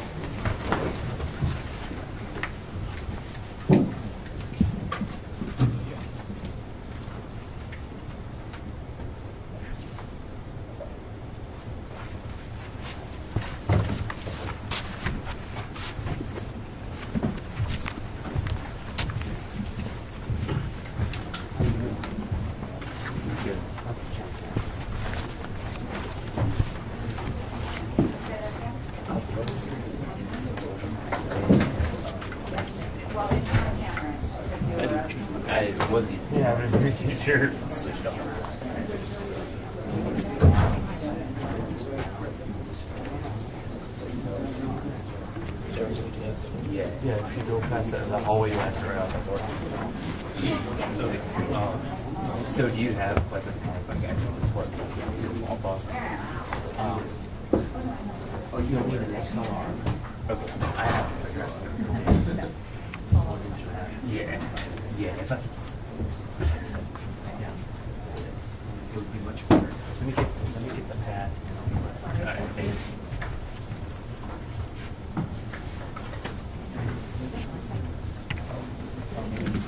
There we go. That's not it.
Yeah, you saw that I just had this set up there and it worked. And switch back to house audio. It should be good now. Let me replace it. And it should take Thanks again for all your help, man. 60. Computer large. Yes. Well, or Black Magic. I'm going to Black Magic, so. Okay. Yeah, that should be. I mean, that's I think it's gonna be over on this. Where's the AV stuff? Switch it. It's gonna be switch it for the video. So this goes to what? Where's the other end of this? It's interactive, but it goes to a encoder. Yeah, no, but it goes there and it breaks out to the HDMI.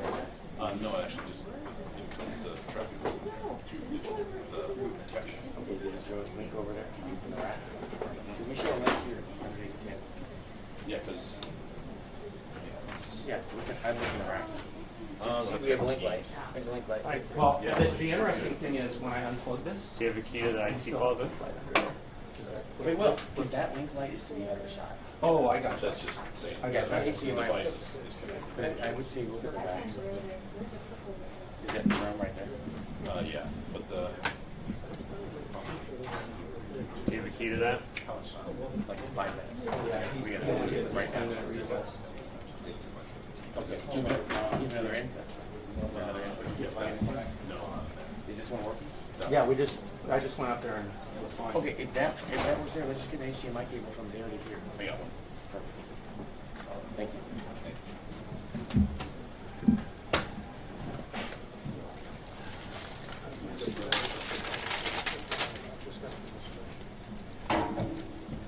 Is that longer? 6 foot. All the way up there. Big wire work.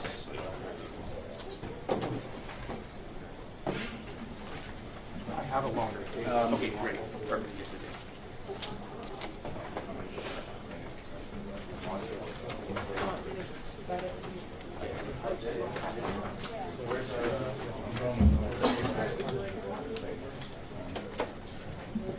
Where'd you test it from?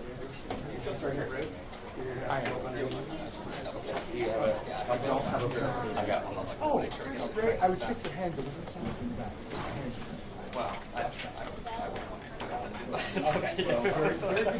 wish you'd stop. But I've never, it's nice to put a face for it. So, very good to meet you.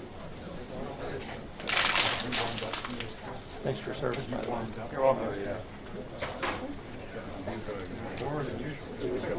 Yeah, and I understand you were, I didn't realize you were coming like that. I found out that you were one of the observers, I think. So you knew the routine. Yeah, I was going to say, you knew the routine about the pens and all that. I didn't know. All right. Plug in. We should be good. Yep. I got a red light over here. Hey, look at that. Do we have tape?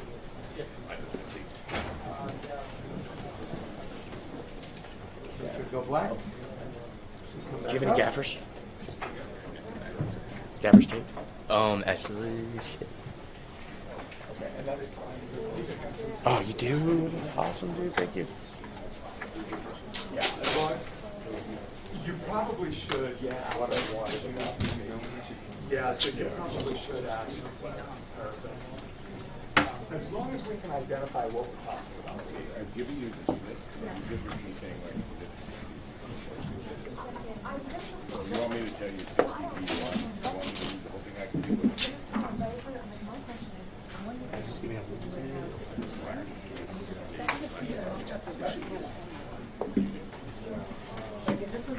That's great. Thank you so much.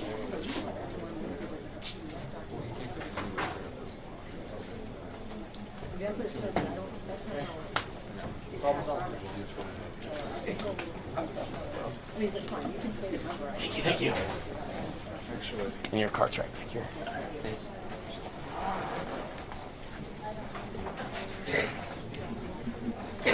It's better now.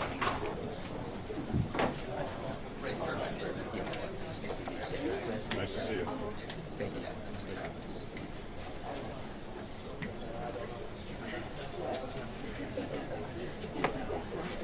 All right. Actually, they told me to go through and it's way better. Yeah. Okay. I think I should be good. Good. Do you need a power supply for your live view? Got everything plugged in. Okay. See right there. I think just in case anything happens like that, that's a fallback. But I think I should be good now. Is it on battery power for the live view? No, I'm going through the. That's not ours. Is that a problem? That's not mine. I'm using it to zero. That's somebody else's. Yeah, that's. We can pull it. Just with everything. So you're okay then? Yeah, I'm good. My zero's charging up. I got batteries charging up right there. Okay. All right. Should be okay. Okay. I'm here to help.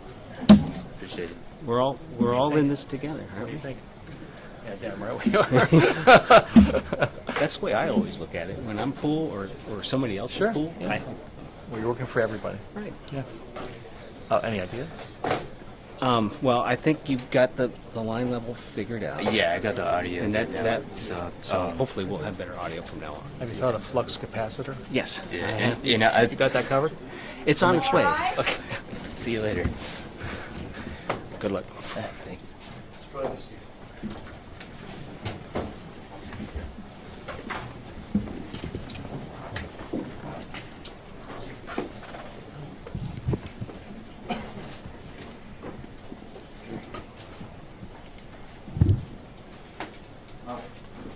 back on the record in CV 2022-095-403, Lake versus Hobbs. Present for the record are parties in council and representatives in council. I was just going to bring up a moment of a matter of housekeeping. You okay with Mr. Lem not being here? Mr. Olson? Yes. All right. Okay. At the risk of OSHA violations for my court reporter, what I would like to do is try and maximize the amount of time we have. Rather than starting at 1:30, we'll start back at 1 o'clock, so we'll go from 12 to 1, cutting 30 minutes off of the lunch break. So we'll do that today and tomorrow. I'd like to start at 8:30 tomorrow rather than 9 o'clock if we can, stretch a little more out of the day. But I think by 4:30, I don't want to burn the midnight oil on this. I think that we need to have focus and attention and clear-minded. But I think starting at 8:30, coming back early from lunch, that I'm not taxing anybody's mental capacity with that. Do you agree, plaintiffs? Yes, Your Honor. Defendants? County agrees, Your Honor. Finance Secretary. So that's what we'll do. All right. Are you prepared for your next witness? Yes, Your Honor. We call Clay Kari. Very well, sir. Great. If you could come forward, sir, and stand in front of my clerk, be sworn, sir.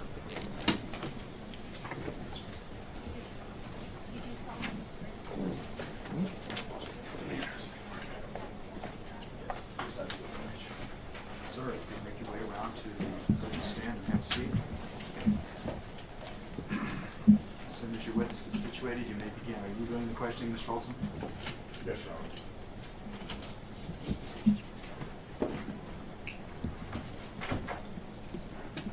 Good morning, Mr. Reed. Could you please state your full name for the record? My name is Clay Kari. And where do you currently work? I work at Northrop Grumman, a defense contractor. And what do you do with Northrop Grumman? I'm an information security officer. I basically spend my week auditing classified systems, making sure the systems are functioning properly, looking for insider threat and those such actions. Do you have any experience with electronic voting systems? Yes, sir, I do. I have 9 years of experience in 3 voting labs. It's actually 2 physical sites because Wiley transferred to NTS Laboratories, National Testing Lab, and then at Pro V&V. Does this relate to, are you familiar with what's called the EAC, the Election Assistance Commission? Yes, sir, I am. In 2008, my very first tasking was to evaluate Wiley Laboratories test procedures in which I had to evaluate the voting system guidelines. And did you perform testing on electronic voting systems in order to certify them in accordance with EAC guidelines? Yes, sir, I was. And you did that for how long? For 9 years. And that was through Pro V&V, a voting system testing lab? I was through a professional staffing company, and that's how I was contracted on, because they had, none of the labs had a permanent security specialist on their payroll. I was the only one. And when you say you refer to the labs, in this case Pro V&V, what is a voting system testing lab? The voting system testing lab is where a vendor submits to the EAC a test plan. It gets submitted to the EAC, it gets approved, and they go to a voting system test lab. There's a project that's done up, and they get tested. These tests can go either by the EAC for federal certification, or they can go by the Secretary of State. That depends on the state's requirements under their laws as far as their certification efforts. Do you know what voting system testing lab certifies the electronic voting machines used in Maricopa County? Objection, Your Honor. Relevance. I believe this line of questioning about certification is no longer on the table given the court's ruling earlier this week. Yeah, a lot of the question for certification, I mean, qualifications purposes, so I'll give them a little bit of leeway. You can answer the question if you're able to. Yes, it's Pro V&V. Do you have a background in cybersecurity, Mr. Parikh? I have about 20 years of experience in cybersecurity. Can you, just briefly go through some of your qualifications with the court in cybersecurity? Yes, sir, I can. I have a Master of Science in Cybersecurity, which is on a computer science track. I also have a Bachelor's in Computer Science Systems major. I have the Certified Information System Security Professional certification. I've had that since the beginning of 2007. That is the gold standard as far as security certifications are considered. I'm also a certified ethical hacker, and I'm also a certified hacking forensic investigator. What is a certified hacking forensic investigator? That means you go in, you do a forensic analysis specifically looking for malicious malware. You do root cause analysis. You find out what the malware was, how it infected, and that. These are not your standard forensics type approaches that most law enforcement agencies would use. Their standard is a little bit slower because of the evidentiary stuff.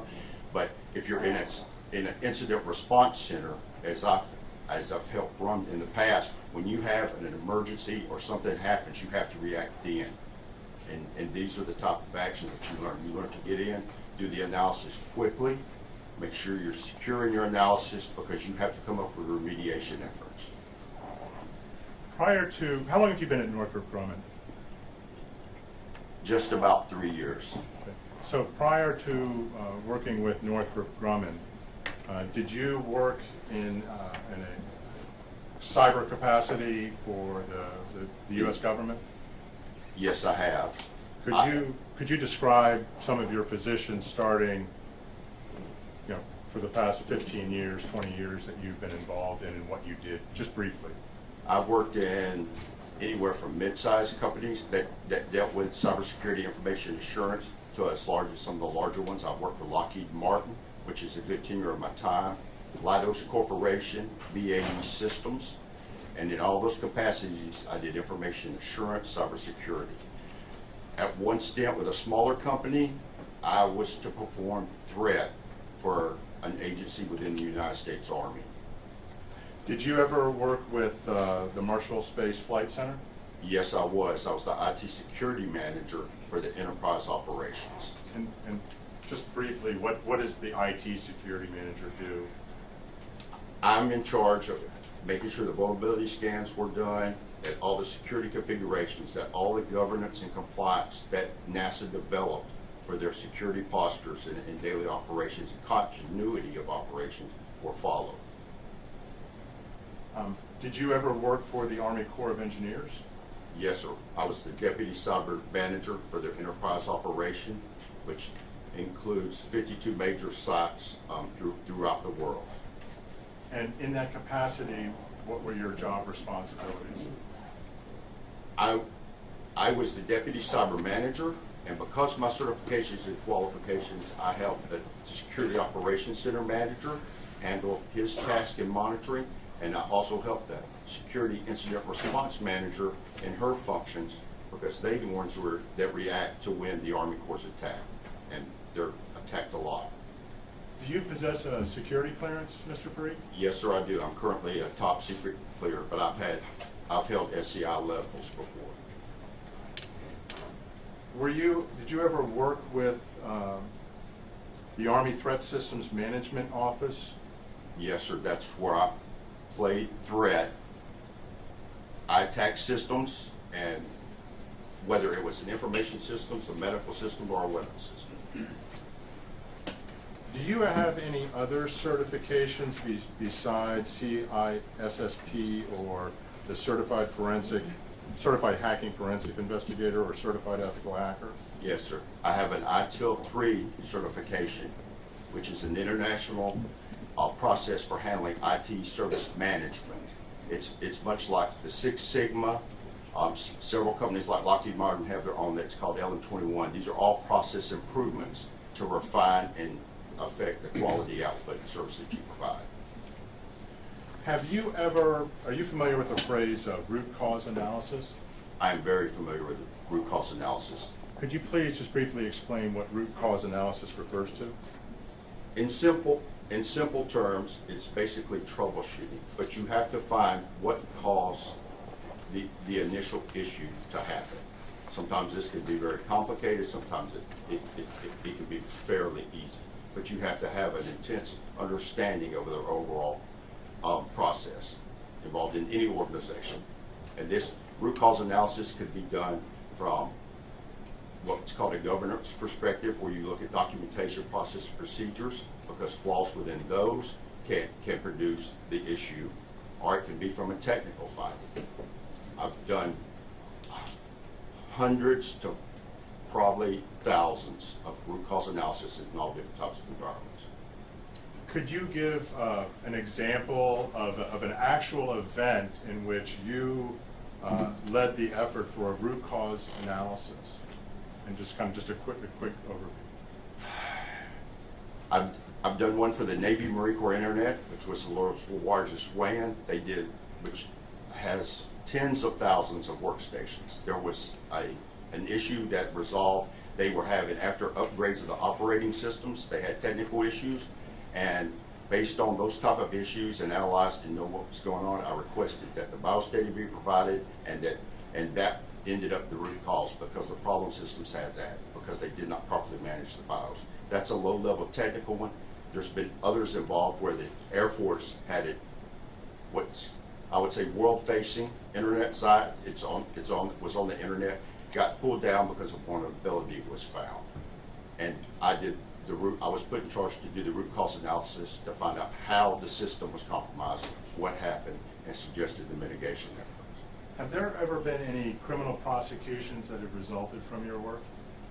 Yes, both federally and privately from an employer. So the federal government relied on your assessment of a situation in order to bring criminal charges against somebody? Several times. Some of those I cannot talk about because of the nature and the classification. Did you do an analysis of the events that took place in the election day operations in Maricopa County? Yes, sir, I did. And what did you do in terms of your assessment of that situation? I do like I do with any system that's involved with electronic voting systems. I look at the state statutes and what they reported to the federal government, as in this case, Arizona follows HAVA, and that's in their laws and statutes. Then I go from that, look at the systems they use, then I look at the procedures. I downloaded the Secretary of State's elections manual, the Maricopa elections manual. I've read through testimony, declarations. I reviewed the EAC certification of the electronic voting system, the test reports from ProVNV concerning the election system. I downloaded and read the applicable Title 16 part of the Arizona statutes, which covers the election system. Then I read a lot of testimony. I watched a lot of the video televised meetings that Maricopa conducted, and a lot of the video testimonies. And did you interview or speak with any election day workers, like technicians who participated, retained by Maricopa, to work at the various vote centers on November 8th, 2022? Yes, sir, I did. I had spoken with after seeing the declaration and an interview conducted for the declaration, I asked to interview them and ask specific questions.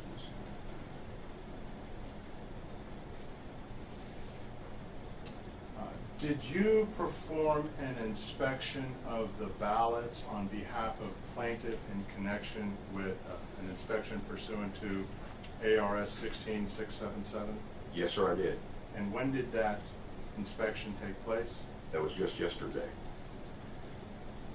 And without saying what your conclusion was from that inspection, did you reach a conclusion?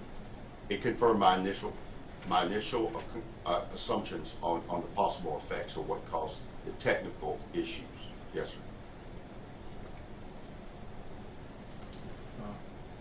Your Honor, at this time, we'd like to offer Mr. Parikh as an expert. Arizona doesn't do that.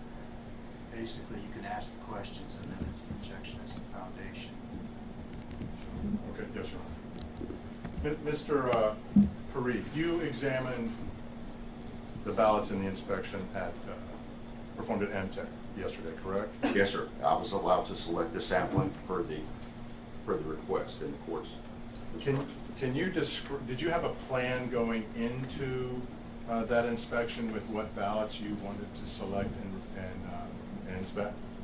Yes, sir. Could you describe that plan? Through a FOIA request, the cast vote records were publicly available. I reviewed those, analyzed the data, and selected the randomness based so I could follow the court's directions for the petition. So I knew exactly what to request because it was time consuming and Maricopa County was gracious enough to give us that time, so I wanted to use it wisely and make my decision quickly and accurately. Do you know how many vote centers you were able to inspect ballots from? I was allowed to inspect from 6 vote centers. Were you able to execute on your plan after you went into MTech to select ballots? There were some modifications to the plans because the election day ballot data, the cast vote records, which would be referred to as a system of record because it has to be maintained in its integrity, what was no longer valid due to the recounts. When you say it was no longer valid, what do you mean? The ballots had been retabulated for the recounts, thus Maricopa County was unable to map those back. And were some of the ballots that you inspected duplicated ballots? Yes, sir, they were. And what are duplicated ballots? Duplicated ballots are when there's an issue with the ballot and it cannot be ran through the tabulation system. Therefore, it is duplicated, and then that duplication is run through the system. And is that duplication then the ballot that is actually tabulated and counted? Yes, sir. The way the process works is the original ballot has to have the duplication ID attached to it, which Maricopa did. The part where they filled in the statute is according to the standards, that duplication ballot is supposed to be easily relatable to the original ballot. They said they could not find let me correct that. They could not find the duplicated ballot which was tabulated. So you inspected the original ballot that was duplicated? Yes, sir. And do I understand correctly that under your understanding of Arizona law is that the duplicate ballot and the original ballot are supposed to be maintained together physically? Yes, sir. That's the EAC requirement. That's a standard when duplication is done. And the duplicate ballot, which is the ballot that was counted, yes, sir, was not available for you to inspect because of that? No, sir, it was not. Why would there be? Could you tell me again why there might be a duplicated ballot situation? It would be because it was physically damaged. I did see torn ballots. They could have coffee stains on them. They could have ink marks, or they could just be improperly configured. How long did you take to conduct your inspection? We were there all day, except for a 45-minute lunch break. It took the morning because of not being able to track the selected ballots that I wanted to look at. We worked together and found the samplings, and that took all morning to get that sorted out. And did you take notes contemporaneously with your inspection? Yes, sir. Approximately how many ballots did you inspect? There were 348 that were set aside, and then there were approximately 25 because we did not finish because of the time restraint. And out of that 348 that were set aside, how many were ballots printed from a ballot-on-demand printer? in what I analyzed between the 6 vote centers, I specifically, and then there was the spoiled ballots that could be examined. I requested that the spoiled ballots be from those same vote centers. This allows me a more accurate response to be able to look at a spoiled ballot and see is this the same ballot ID and the same actual ballot style as another ballot within that same voting center. The one thing that I have to point out is out of all the spoiled ballots and the duplicated original ballots, there were a total of 113 ballots examined. 48 of those existed because there was a 19-inch image of a ballot printed on 20-inch paper. Objection, Your Honor. Move to strike as non-responsive. I'm not sure what question he was answering.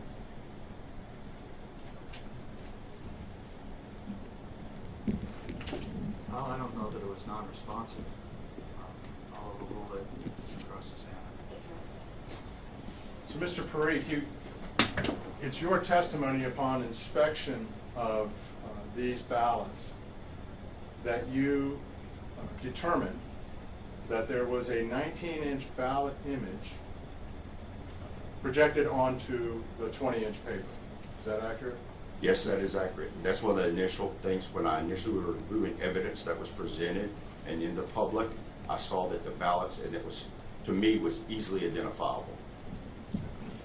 And is this something that going into this inspection you had seen evidence of? Yes, sir. And what evidence was that? That was a photograph of a spoiled ballot right next to the reprinted ballot from a vote center, and that's included in my declaration. When you say that's included, do you mean the photographs? Yes, sir. And so when you were inspecting the ballots yesterday and you determined that the duplicated ballots and the spoiled ballots, we'll strike them. How many duplicated ballots did you inspect? 15 total. And out of that, and duplicated again means that the ballot was rejected by the tabulator for some reason? Yes, sir. It could not be tabulated at either the ICP2s, which are at the vote center, or the ICC at MTEC. Out of that 15, how many of those contained a 19-inch ballot image on 20-inch paper? 14. 14. What about the other remaining? It was physically defective. And when you say it was physically? slightly torn. Can you explain to the court how a 19-inch ballot image, we'll strike that. How did you determine that it was a 19-inch ballot image projected onto 20-inch paper? Because these ballot images are a PDF file which gets stored along with configuration settings. That's what makes up the ballot style and the ballot definition, which is created usually on the EMS, which the actual application that does the ballot style is called EED, right? That's the application that actually does the ballot style. It's usually installed on the EMS server. That application creates that style, the definition, because it needs those things because it gets loaded on the tabulator. That's how it's evaluated when the image is created. And that's the print job, to use a common term, that gets sent to the printer. And how could, and how did you determine that it was actually a 19-inch image projected onto a 20-inch paper? I can determine that 100% of all the ballots are rejected because the mechanics of a printer, the feeds are not always accurate. On the 20-inch ballots, you can see the same, I refer to them as tick marks, but they're actually the borders of the image that is sent. And on the 20-inch ballots, you'll see at the very corner above the borders where there's any misfeed. On the 19-inch ballots, they were well viewable in the margins. There are 90-degree right angles at each corner of the page and the image. Did you physically measure the ballots to determine that? Yes, sir, I did. I requested a ruler, and Maricopa graciously got me one, and they got one of the other inspectors a ruler.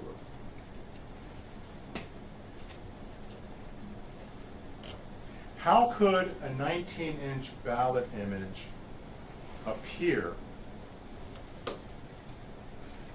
We'll strike that. You've heard previous testimony. Were you here for Mr. Jarrett's testimony? Yes, sir, I was. And did you hear Mr. Jarrett testify that in the November 2022 general election, a 20-inch ballot was used? Yes, sir, I did. And did you hear Mr. Jarrett testify that it would be a failure of the system if a 19-inch ballot image was projected onto a 20-inch paper?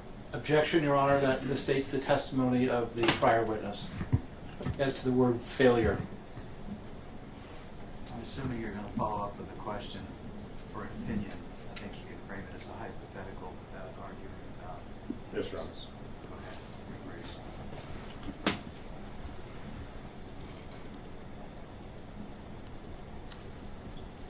In an election which is purportedly designed to take place with a 20-inch ballot image on 20-inch paper, how could a 19-inch ballot image appear? Objection, call for speculation. Let's ask a question first, yes or no, if you can tell. Ask him if you can tell, and then the objection, you can re-ask the question. Yes, Your Honor. Mr. Parikh, given your experience in training, particularly with electronic voting systems at 9 years, can you tell what the cause of a 19-inch ballot image being projected on 20-inch paper would be? Yes, I can. I can give you both the technical ways that it could happen. There are only 2 ways that it can happen. Can you tell the court the 2 ways that can happen? One way is by changing the printer adjustments. That would make the printer adjustments and settings override the image file that was set. The other is from the application side or the operating system side. This is the same for anybody who ever prints anything at home. Your Microsoft Word can send the settings, or it can say to use the default settings of the printers. The application doing it, in this case, as it's a ballot, would have to be that there was a 19-inch image ballot definition. And where does that definition reside? That can vary depending on the system. But from what I heard in the testimony, it resides on the laptop that's connected to the printer, which I've seen it referred to as a control printer, but this is actually what would be called a print spooler, and it controls the print jobs to allow the printer to take on the load. And as there were multiple site books, this would be the technical use that laptop should be used for. Is there any way, in your opinion, for a 19-inch ballot image to be projected on a 20-inch ballot by accident? No, sir. Why not? Because the settings and the configurations and the procedures that are used cannot allow that. These are not a bump up against the printer and the settings change. There are security configurations. I've reviewed the evidence, and the printers are configured via script, which by any large organization that has to do multiple systems is a standard. This takes away the human error of somebody miscoding in the instructions either on the printer.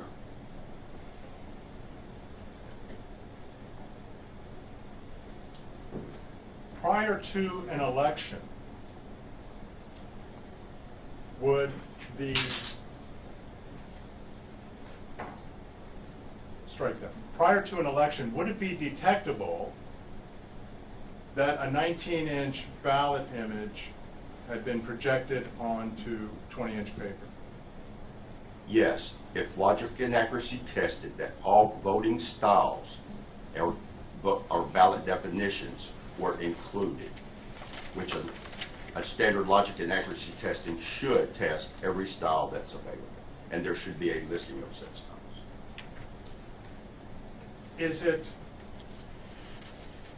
You perform testing for EAC certification, correct? Yes, sir, I have. Is it permissible to have 2 different ballot definitions in the same election with respect to the size of the ballot image? No, sir. For example, if you live in an apartment building and your neighbor and you have the same school board district, you have the same precinct, all the jurisdictions for whether it's local, county, state, or federal are basically the same. That ballot style definition, the ID for it, should be singular. If you do not, then you have two different styles. You're assessing them differently. That can also produce forgery. There's only supposed to be one ballot style per those voting options, and that's what controls it. The 19-inch ballot image that you observed in your inspection on multiple ballots, including duplicated and spoiled ballots, correct? Yes, sir. What effect would a 19-inch ballot image projected on a 20-inch piece of paper used in the election in Maricopa for November 2022 have when it was placed into one of these vote center tabulators? It would cause it to be rejected. According to Dominion's documentation, they performed somewhere for between 200 and 300 checks on the actual physical paper ballot that gets inserted into the system. They state, and this is according to Dominion, the vendor who created the application, that it can reject a ballot for any one of those. A 19-inch image being on 20-inch paper increases the margin. Once the timing marks are seen and they're evaluated, the actual physical printer that created the image is saying, by the application telling it, you're done, but there's a remaining inch of paper in there, so it would assume there's a paper jam.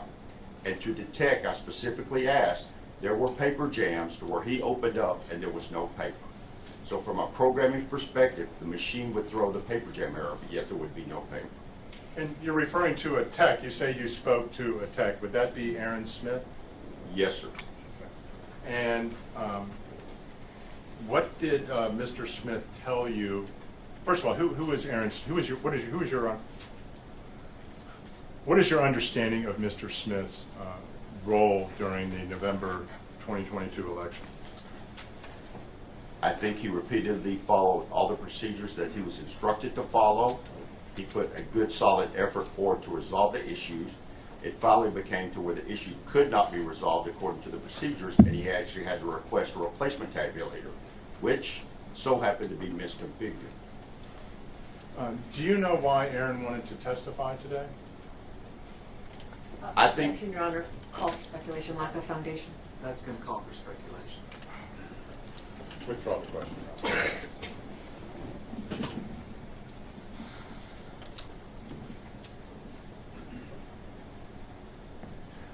What would it take? You mentioned that there are only two possibilities for how a 19-inch image could be configured onto the system to be put on a 20-inch piece of paper, correct?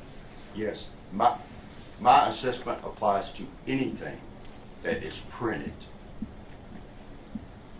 Not just the specifics of this, but to anything that's printed. These are the way the technology functions.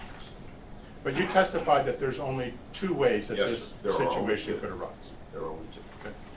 What would it take for you to determine which of the two possibilities is what occurred? Specifically, as I did yesterday, inspecting the ballots.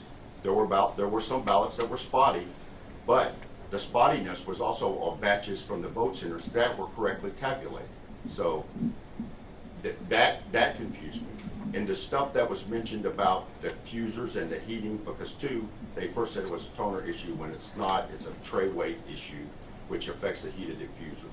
The mechanical function of a fuser and heater, from what I observed from the spottiness, did not match what is a standard error or example that would be demonstrated. There were one or two occasions that were exactly that way, but that was about 2 ballots out of all that I examined.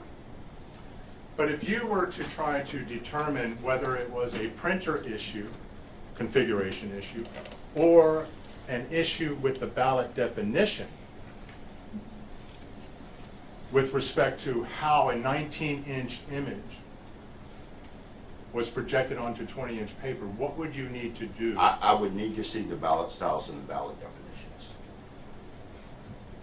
in totality, if there's 15,000 of them, all of them should be examined.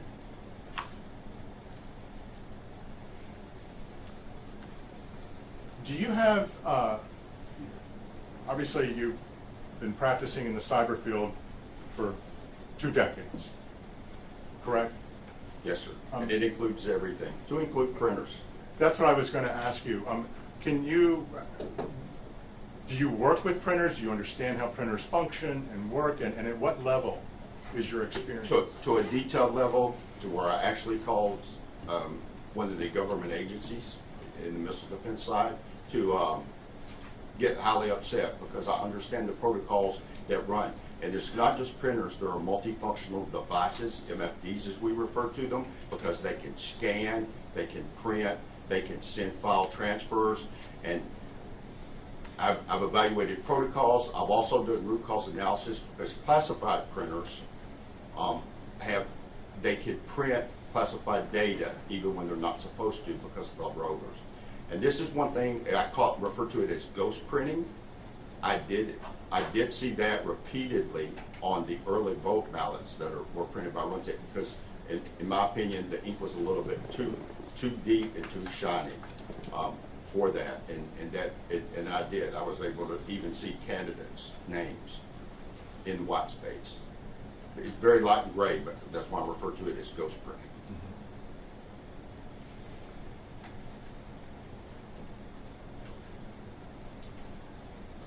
What would you recommend be done with the ballots currently stored at MTech now, given your findings from the inspection? Objection to relevance, lack of foundation, speculation. You need to rephrase the question. I'm going to sustain it. Do you have any concerns regarding the security of the ballots, given your findings from your inspection yesterday that a 19-inch image was projected onto the samples from 6 different vote centers that you examined of 20-inch paper? Yes, I can. And if it is okay with the court, I have to answer this in 2 ways. They both are pertinent. But first, I observed while ballots were being pulled out and sampled, and they obliged in every direction, whether top, middle, or that they were providing. I observed more improperly imaged ballots that were not inspected that were there. Now, to answer the question, those should be secured. I will state, in my capacity, I handle everything from physical security to accrediting buildings for classified information storage. I've been a classified courier, which means I'm authorized to transport classified information. As a forensic investigator, I fully understand chain of custody. And what I will cite is that the facility and the security and chain of custody at the vault and the tabulation center are highly inaccurate, and those ballots could be tampered with. They should be sealed in appropriate actions. For example, security seals were only placed on the boxes that we inspected, and that was due to the court order, and they wanted to ensure that the proper security was done. Objection, Your Honor. I'm going to move to strike as non-responsive. I'm not sure, again, what question that was answering. That was non-responsive to the questions beyond the scope of what's before the court. So strike the last part of his answer.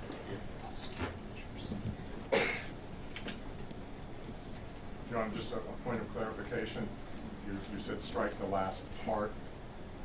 His answer, he had 2 parts to his answer. He said first, he observed ballots properly, imaged ballots beyond what was sampled. That was part 1.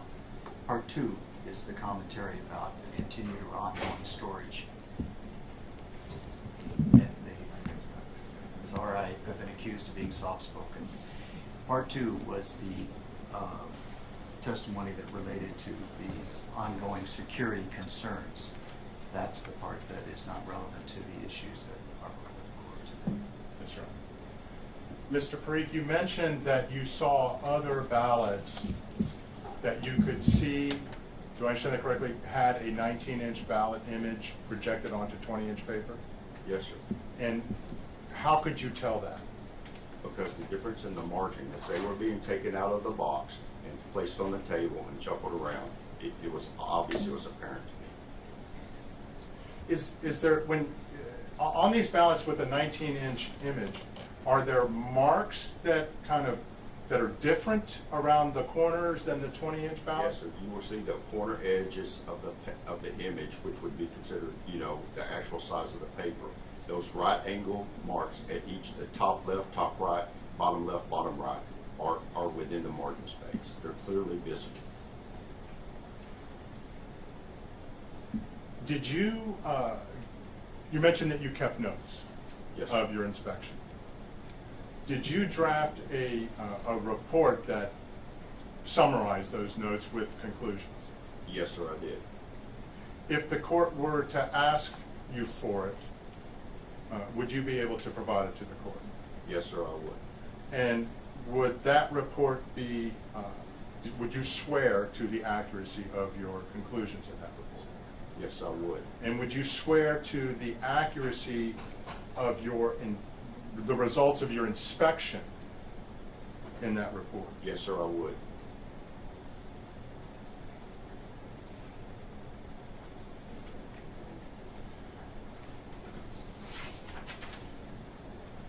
You testified earlier that having a 19-inch ballot image projected on a 20-inch ballot,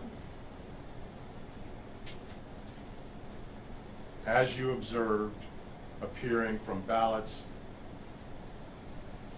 cast in 6 different vote centers. Yes. Duplicated ballots, spoiled ballots. That could only arise from, could it be by accident or is it? No, sir. It could not be by accident. Those are configuration changes that are at administrative level on the printer, or they're with a ballot and style or ballot definition file. And those are done on the EMS system, which has password security and everything else. You have to add, the EED application is actually the one that creates the ballot style. That's what's used. It's commonly put on the EMS server because that's like the centerpiece. And those 2 systems are controlled access.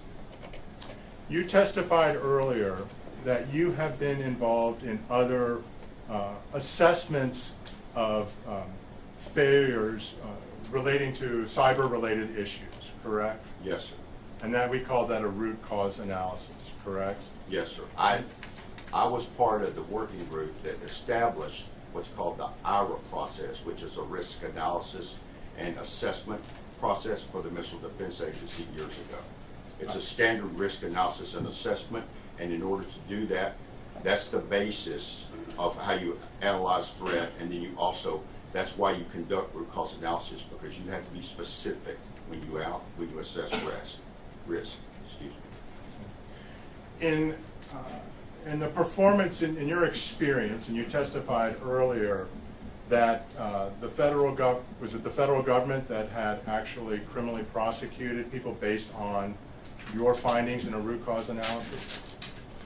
Yes, sir. And sometimes they ignored my analysis, but that's beyond.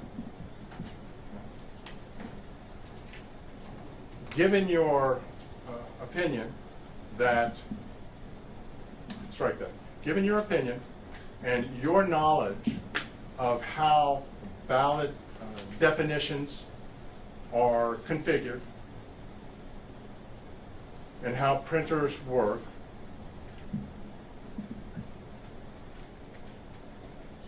does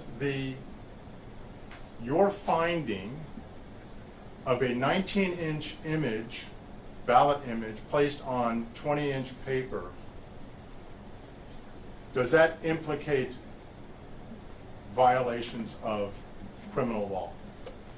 Wait, hold on before you answer that. Objection, Your Honor. Calls for speculation, lack of foundation. I know the calls for a legal conclusion.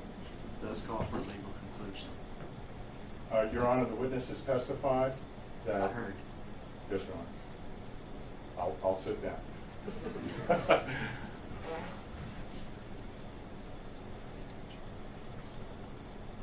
Based on what you have determined on your physical examination of these ballots, your experience both in the industry as a certified forensic hacking investigator, your CISSP, your skills with, I believe you called it IRAP, is that? It's IRA, that's the acronym that does it. There are different, and this is specifically for technical risk and assessment. This is one of the issues when I work for the voting system test labs to get all the vendors. I've dealt with over 7 of them to my memory, right? None of them performed it. The labs didn't perform it. I eventually convinced one lab to do this because this is vital to when you're doing system testing, let alone security system testing. And this applies not just to electronic voting systems. This is to all information systems, all technology. These are standard engineering principles. Is there any way you could be wrong about a 19-inch image being placed on 20-inch paper? No, sir. I give the technical options that are there. There are 2 ways that this can happen. And based on this system and the controls in place, this could not have been an accident. And there are only 2 options. It would take further investigation, further forensic examination for me to determine exactly which one it was. Thank you, Mr. Kari.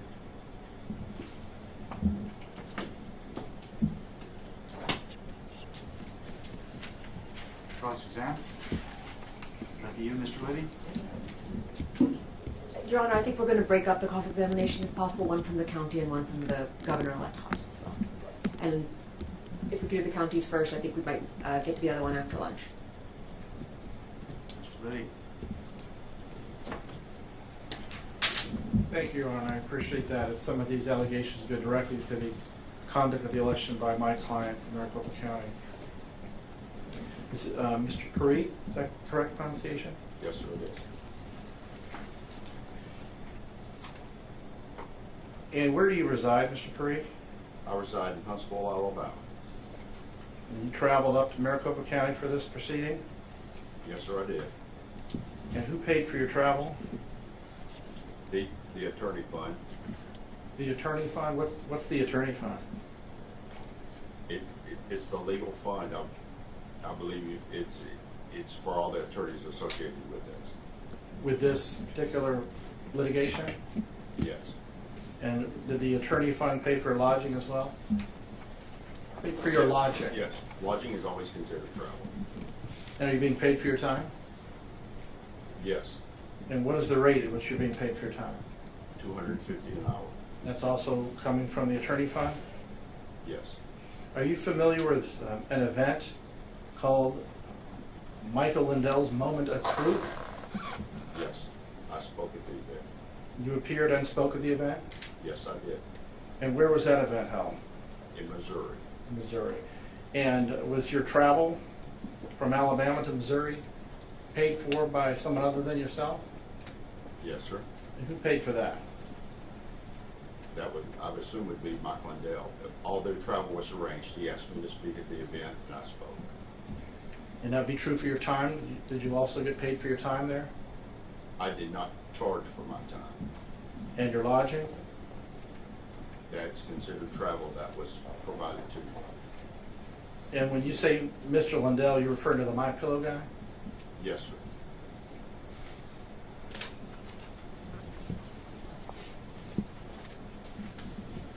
And you are a cybersecurity professional? Yes, sir, I am.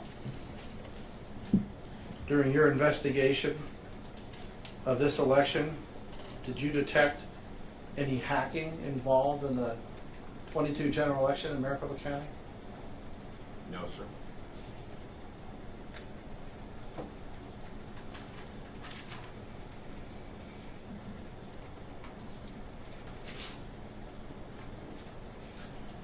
I believe you testified that yesterday you were down at McTech performing the court-ordered inspection of the ballots. Is that correct? Yes, sir, I was. And you were asked to select batches of ballots? Yes. You were asked to identify them. Did you use a highlighter and highlight the boxes? Yes, I did.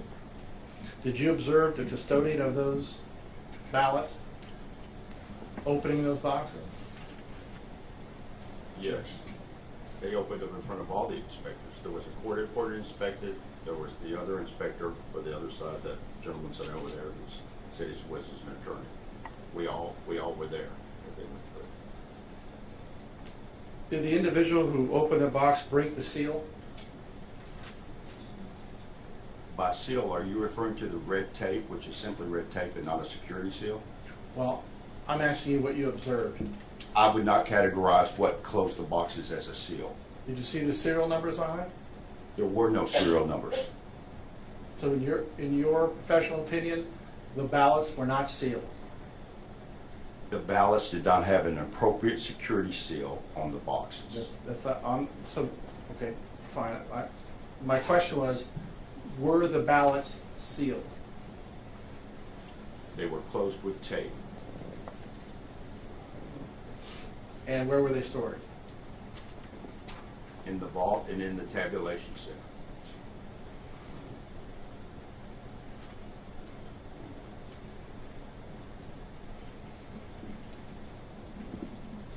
Now, would you say that your profession details are important? Yes, they're highly important. And you said that you reviewed the statutes prior to initiating this investigation? I always have to do that because it's relevant, especially if a state states a statute. So that's a yes? Yes.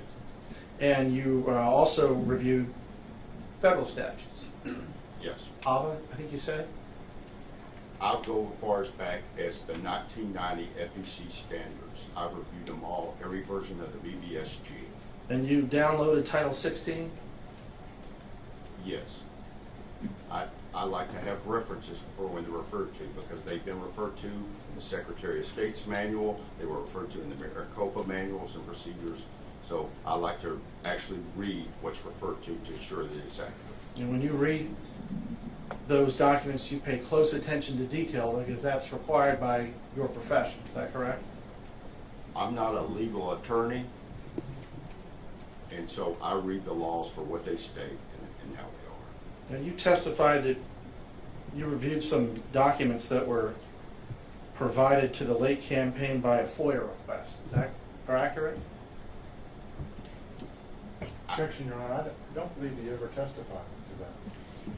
Well, it's cross-exam, so it can answer the question if he understands it. If you don't understand the question, it's pretty. No, these were public record requests that came from me from other technical professionals. So they were not FOIA requests? They were. Those records were obtained via FOIA requests. Are you familiar with FOIA? Can you tell me what FOIA stands for? It's a Freedom of Information Act. And is that statute a federal statute or a state statute? That depends on what you're requesting the FOIA for. That's categorized at the federal level and state levels, to my knowledge. So a FOIA can be either a state or a federal, in your understanding? Yes. And if federal was FOIA and state was a public records request under the Arizona statute, that would be a detail that doesn't interest you? That, if the data was illegally obtained. That's not the question. The question is the detail, difference between a federal statute and a state statute of interest to you? When I provided evidence, I always asked the source of it. And I have received, in my experience, I have received evidence from law enforcement officials that, in my opinion, were not properly obtained. And as a forensic investigator who understands chain of custody and all the legal ramifications, because for the court's record, the majority of that deals with the statutes. For example, the lockpicks that I own as part of my security thing, in my state, I have to have a private investigator license. These are the statutes that a forensic investigator handling evidence has to be aware of. Thank you. When you're working with your security thing, as you said it, are you familiar with federal statutes and state statutes? Objection, Your Honor. Not sure that's the question. Well, if he's What kind of confused, federal- I'll withdraw the question, Your Honor. Thank Thank you. Next question. You've just testified that you receive information from law enforcement that's both federal and state law enforcement. Is that correct? I didn't say that. I said it was law enforcement, and And you testified both federal law enforcement and state law enforcement. Is that correct? what I just told you is I said I received it from law enforcement. Well, when you receive information in your profession from law enforcement, are you familiar whether the law enforcement's federal or state? Yes, when they provide me the evidence, Is yes. that a detail that's important to you? Yes.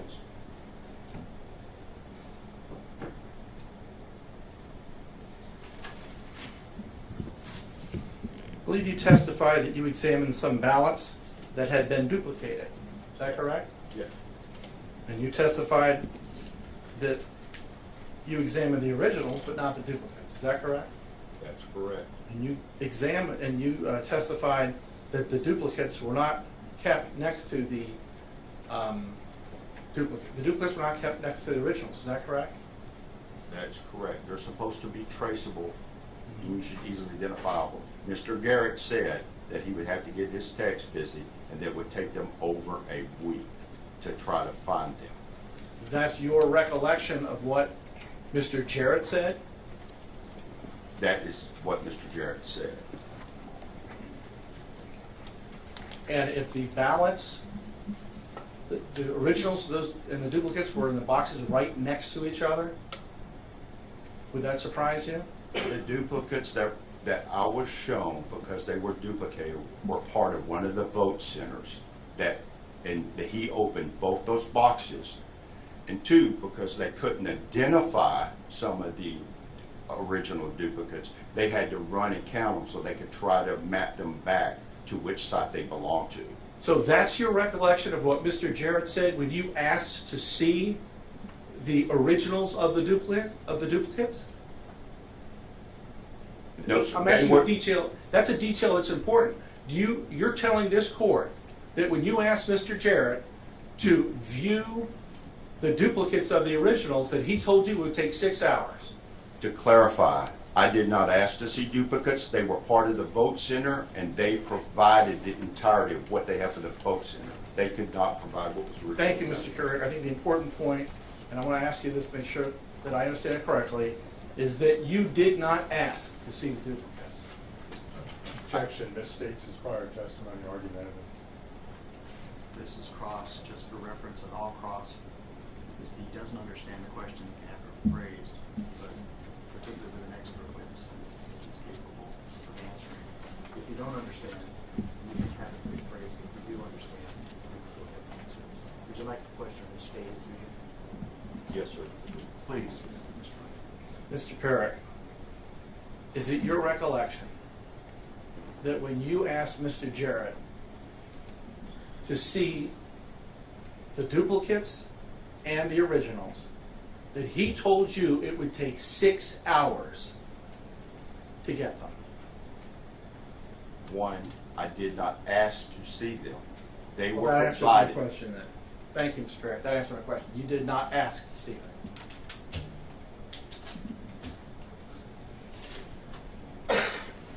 Your Honor, if I may. it's just your counsel have to redirect. Yes.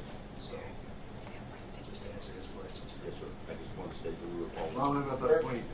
Understood. I have another question, if you want to, appropriate.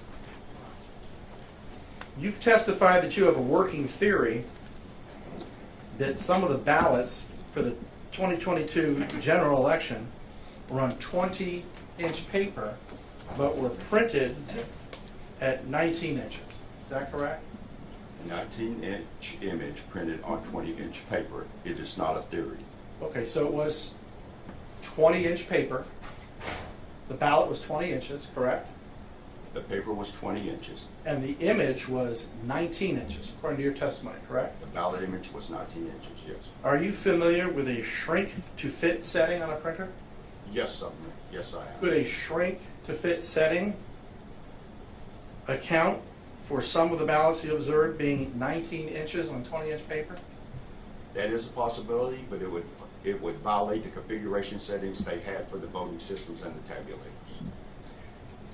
And you've testified that you're familiar with the election process? Yes, sir. And you testified that if one were to take a 20-inch ballot that's shrunk to 19 inches and put it into a vote center precinct tabulator, it would not get tabulated. It would not get tabulated at any tabulator. Any tabulator. So, That includes ICP or the ICCs at Central. okay, so if it went down to Central, according to your understanding, and it was tried to run through the tower tabulators, it would also not be tabulated. Is that correct? That is correct. And you just testified that you observed some duplicated ballots.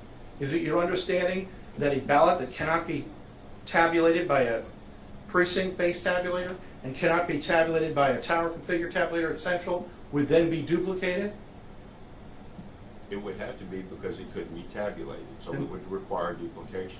And after duplication, what would happen to that ballot? The duplicated ballot, which is supposed to be marked with a specific ID, and that ID must be recorded on the original, and I saw those stickers on the originals. Question is, what would happen to that ballot? Then the ballot would be rerun through the duplicated ballot would be run through the tabulator. So it would be tabulated. Is that your testimony? The duplicated ballot would be tabulated. Yes, it should be. Okay, so if a voter walked into a vote center on election day, filled out a ballot, maybe had a shrink to fit setting on it, so it wouldn't be counted on the tabletop, would go into door number 3, goes on down to McTech, they put it into the tower tabulator, and it doesn't get counted, and then it gets duplicated, and then it gets counted, so that voter's ballot was voted and tabulated. Is that your understanding? But you started. Is that your understanding? Your Honor, I can't answer that question the way he asked the question because it's inaccurate. So that means it's not your. I'm sorry. I don't understand. You can say I don't understand. You can rephrase it so you can understand. But if you don't like the way it's phrased, that's something that your counsel will have to clear up. Yes, sir. Your Honor, if I can address the court, I'm provided for technical expertise and give those options. And if the technical scenario is inaccurate, I cannot answer the question. Let me try again. This lady, right here in this room, bona fide candidate for governor of Grand Canyon State. Hundreds of thousands of voters would love to have had her as the next governor. One of them chooses not to vote in the 26 days of early voting, or mail-in voting, or emergency vote center voting, but chooses to show up on election day, gets a ballot from a ballot-on-demand printer, and somebody, either intentionally or inadvertently, has hit the shrink-to-fit setting, and this 20-inch ballot paper comes out 19 inches. This voter fills it out. Kari Lake, want her to be the next governor, throws it into the precinct tabulator. It comes out, goes into door number 3, goes down to McTech. The much more sensitive tabulators, according to you, it would not count it. It would then go to duplication. It would be duplicated. Then it would be tabulated. Is that your understanding of the elections in Maricopa County? Your technical description is not possible. So I apologize. I wasn't attempting to give a technical description. I was just saying what happens based on your testimony. So you're saying in that scenario, that voter who wanted to vote for Kari Lake would never have that vote tabulated. Is that your testimony? My testimony is that a shrink-to-fit setting would rely at the application level, which would reside on the EMS, which Mr. Garrett just testified sends the print job to the printer. Therefore, it can't be accidental, as all the employees that man the EMS are trained. Whether it's accidental or inadvertent. I gave the two options, sir. Please allow me to ask the question. I'll allow you to answer. Whether it's accidental or inadvertent, if the shrink-to-fit 19-inch ballot has to be duplicated, Once it's duplicated, would it be tabulated?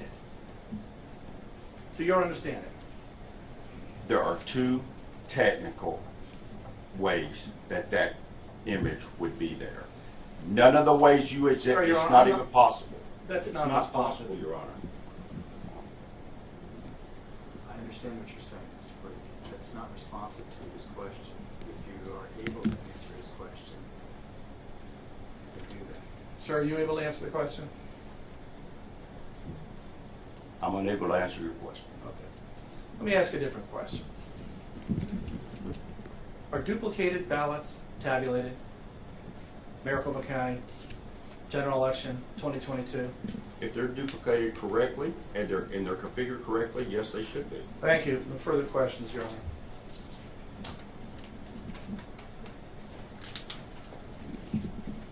Okay.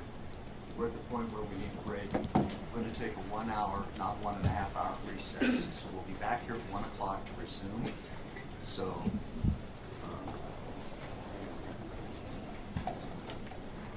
just be back at 1 o'clock, break, and we'll resume where we left off. Yes, sir. And now we'll realize I'm still on the road, sir. You read my mind.